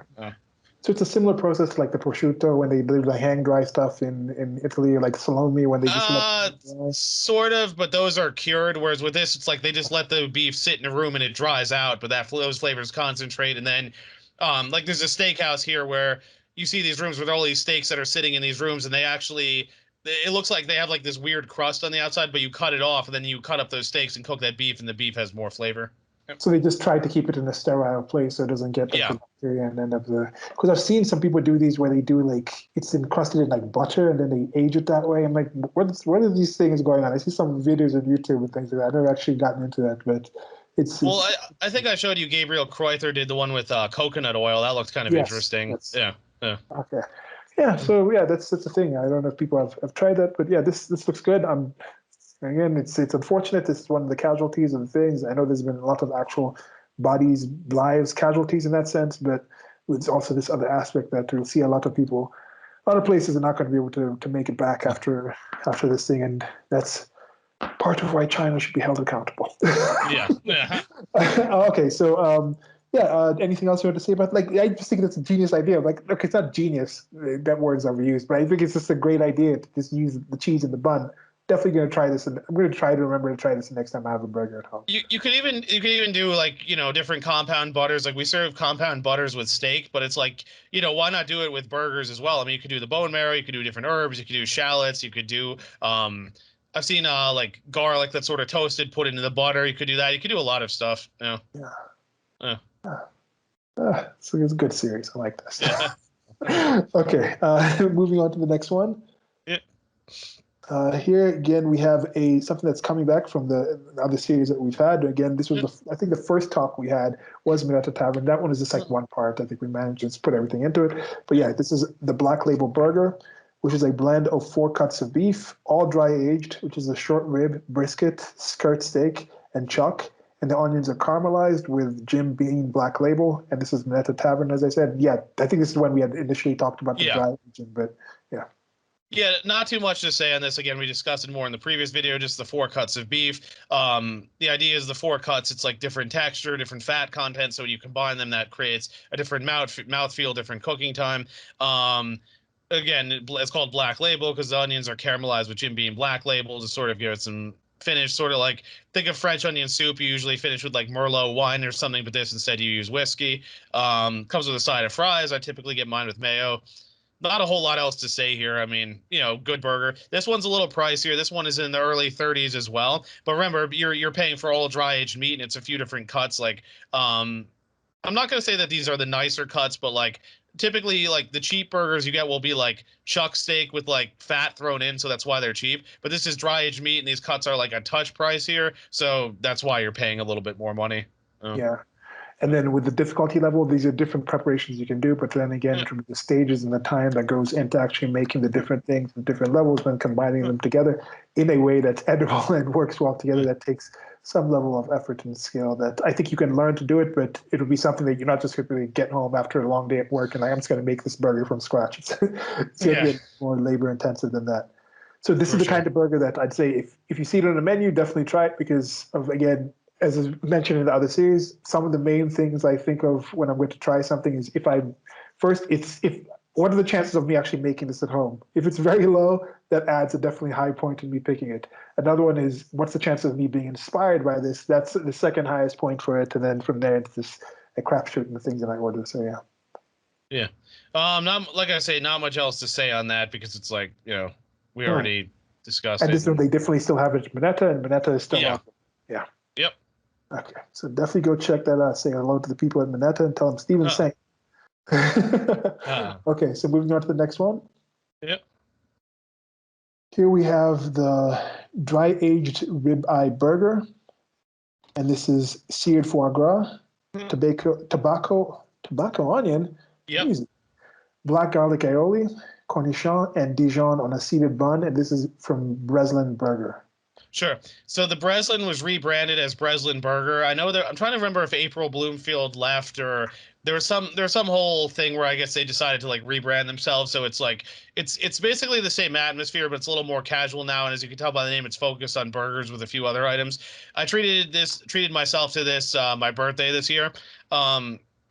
So one of my major complaints here though is that the foie gras on this was absolutely pitiful. You can't even see it. It was basically like a chip. It was basically a chip on the burger. Now this burger was a little expensive because it's made from dry aged ribeye, and ribeye is typically a nicer cut. I mean, I was saying to some people, it kind of annoyed me a little because like I rather would have paid a little more and gotten more foie gras or like paid a little less but gotten like another cut dry aged because it's like ribeye is kind of a nicer cut, so to dry that and ground it up, it seems like kind of a waste. I mean, it was a decent burger otherwise. I mean, it was well cooked. The black garlic aioli, for those who don't know, black garlic, it's typically cooked with like red wine and port, so it's a little sweeter. Tobacco onions, there's no actual tobacco in them. They have the name because this preparation, typically the way they're cooked, they get really dark. These aren't super dark, as you can tell, but the idea is that they look like tobacco. That's where the name comes from. Okay. So fries, it's a sesame brioche bun. I got a side of cumin mayo as well. This is Dijon on the plate here. It was a little pricey. This was about $40 again because of the dry aged ribeye. My complaint, like I said, I rather would have paid a little more and had foie or swapped out another meat and just had a cheaper thing because it's like if you're gonna put foie gras, that's basically a chip. It's like it's kind of a waste. Like I think I've said before, like places will say this is a truffled item, but there's like a speck of truffle, and you're like, why bother at that point? It's like you pay a little more money and you get a good portion, or like it should be a lot cheaper. I think. Yeah, especially for a foie gras connoisseur like you, like this is like. Yeah. I mean, it was actually a solid burger otherwise, but it's like if you're gonna like feature the item like that, and it's like almost nothing, like It's like I say, it'd be like saying this truffled item and there's like 2 specks on it. It's like you might as well not even mention it if you're gonna barely put anything. Or have it like on the side or something. You have it just to come with an accompaniment or something where you say maybe you just want to have like a few bites with this as well to kind of go along with it rather than it be featured on the burger. Yep. Yeah. So you said you went this for was it your birthday that just passed, or was like? Yeah. I treated myself and I hung out with Abraham later, and he took me to Minetta the day after. So was this the burger that initiated the entire thread? You posted this, and then. No. This was there was actually another burger which I didn't post. I was talking to Isola, and she's like, "What did you have for dinner?" It was actually a Wagyu burger from this place. It's called Boucherie. It's another French place that I like. And then that's when she's like, I hate you. You even elevate a burger. And I tagged her and I started posting other high-end burgers. And then we're like, wait, why don't we discuss this? Okay. All right. Yeah. Well, as you mentioned, it's a bit pricier. Maybe they'll adjust the whole thing. But Like you said, it's still a good burger regardless of the thing. But yeah, It's just like I say, if you're going to feature an item and then skimp on that item, it's kind of like, you know. yeah. And the breslin, have you had anything else from breslin or? Not recently. They had some other stuff that looked interesting. Like they had another lamb burger. They had a soft shell crab sandwich that sounded good. I think I'll go back and try some of their other stuff just to see. Oh. So they might eventually make it onto to a longer part of the series, but Yeah. or they might come back for a different kind of sandwich type of thing. Oh, we're already at the end. I didn't Yeah. realize that. Yeah. All right, so that's it. We're at the Yep. end. So yeah, anything else you want to say about this particular burger? No. I mean, like I say, except for the size of the foie, it was good otherwise. But hopefully they'll fix that. Okay. So yeah, we've come to the end. Rather just like I snuck into us on this one, but does happen when I'm having these conversations with Steven. We kind of do get into them where we kind of just, and at least I enjoy them. I think Steven enjoys them, and we've had some enjoyment from other people coming in and commenting on it. Tony enjoys them as well. Was it Tony? I got the name right, or I think Oh, my security guard. yes. Tom is Tom. Tom. Sorry, Yeah. Tom. Apologies. Got the name wrong. Right. Go back in and edit it out like I got it right. No. But anyway, I should have kind of told, like the light I'm having here kind of went off. So anyway, that's it for the first of the dishing on dish series where we focus on a specific dish, specific type of food.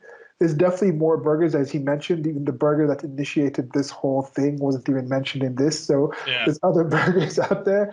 Burgers, even if we're not going to the actual restaurants and things like that, that's something that I think a burger is something that you can get delivered, and you're not losing much. As we mentioned with the plate things, it's rather basic. It's like it's the burger itself, that the way the burger is put together is something, and I think that's something that can be put and delivered to you in a certain way where you're not missing something out. Right? Someone like the amazing platings like we had in what was it, the Casamona one? It's a really amazing platings. We're still really impressed with what they were doing there. But yeah, with this one, I think so. Burgers shall still be there. Definitely, if you've been in New York City and tried different burgers, let us know which ones you've tried. Maybe Steven has tried some of those, or we can send him out to get some of them. I will also attempt to try out some burgers here. One thing with the New York, if they say you need to have an ID, is that only to go inside, or the outdoor dining can still be done without the ID? I have to check. I mean, I'll probably find out soon enough. But the controversy now too. I don't know if you saw it, but apparently, there's certain people who can't get the vaccine because they have various health issues. They basically say we don't care. So I think this is going to lead to some problems too. Yeah. This is going to be a real mess. I have a feeling, whatever way it goes. Because there's that, and then they're saying that people have to take another one, because I don't want to call it a booster, because if a booster is something where it's like, at least these terminologies are changing. I know words change and words are not the same. Just like we mentioned with hamburger, when you hear hamburger, there's a basic thing you think of, but then the actual physical hamburgers that you can eat are rather varied, and you can see the different ones that we've either made or seen here, where there's different kind of understandings of what that is. So when you're talking about this, what a law comes out, what's the actual enforcement of the law? What is the actual situation? The term vaccine, I think they actually changed it in the World Health Organization definition from something that used to prevent you from actually getting something to now something that was more considered a treatment or therapy or a medicine before. Because that booster used to be like, okay, you're not able to get this, so we're going to boost your ability to not be able to get this. That's what booster used to mean, and I think they haven't changed that yet. So this is more with a situation where they say, okay, 50%. In some cases, some studies are showing that very many people who still have it, you're not going to get as sick as you would get, as they say you would get if you didn't have the so-called vaccines now, but you would still get it. So it's more like an addition to just continue that therapeutic and medicinal effect of the current vaccines that are keeping you from getting as sick as you probably would get without, if you were to get sick without it, you would. So I don't know the actual term of it, but I think it comes to something like that. And if it's that kind of case, then what exactly is the reasoning to say if someone is vaccinated because they can't? I think part of it was you're checking it ostensibly. Now, one thing I mistrust certain people is they might say one thing and do a different thing. Ostensibly, it's to say we need to have people with higher levels of protecting others from getting this thing. That's why we're having this rule. But then if that's the rule, and you're saying the people who still have it can still spread it, then what is the thing? And then is somebody who just has the shots that they have now without this additional third, are they fully vaccinated? So does their vaccination card count? So there's issues coming up, and yeah, that's that joke about we went from 14 days to flatten the curve to you need a lifetime subscription to Pfizer vaccines. It's like, yeah, it's like, yeah. Yeah, so it's a different kind of situation. It's definitely not as simple or appealing as many of these burgers that we've seen here. It's definitely a No. lot more convoluted, complicated of a thing. But regardless, I think this series shall continue. As you Yeah, mentioned, all of these are things that Stephen had in yeah, his history. You can also definitely check him out on Instagram. He posts some of the food there, posts some other extremist content. You also find links to yeah. my content and other extremist content. We'll try to get this food project and a few other things we're talking about in somewhere separate where you can just come. If you're interested in just the food stuff that we focus on, we'll definitely check out the chefnitup.carbon33.com. I might get the actual domain, but that'll probably be one of the places where I'll be posting just the strictly food content. But there'll also be other locations where you can find a lot of other things that we're doing, and we're talking about doing some other things coming up. And we've already thought of some few other people that we know, and getting them into this thing and roping them in Mhm. and getting to know about what they're doing in the food industry and what they're doing with food and related, because I think it's something that we enjoy and other people enjoy, and I think you would enjoy and benefit from. Yep. Anything else you want to say about the burgers or this series or anything Nope. else? Nope. Okay, so that's it for now. Like, share, subscribe. I used to say that a lot more after. You don't have to, but if you do, it's going to be more content. Definitely find it. Thank you, Stephen. And you can say goodbye to everyone. Goodbye. Thank you for listening. I hope you enjoyed it, and please suggest any burgers you'd like us to talk about and try. Yeah. Goodbye.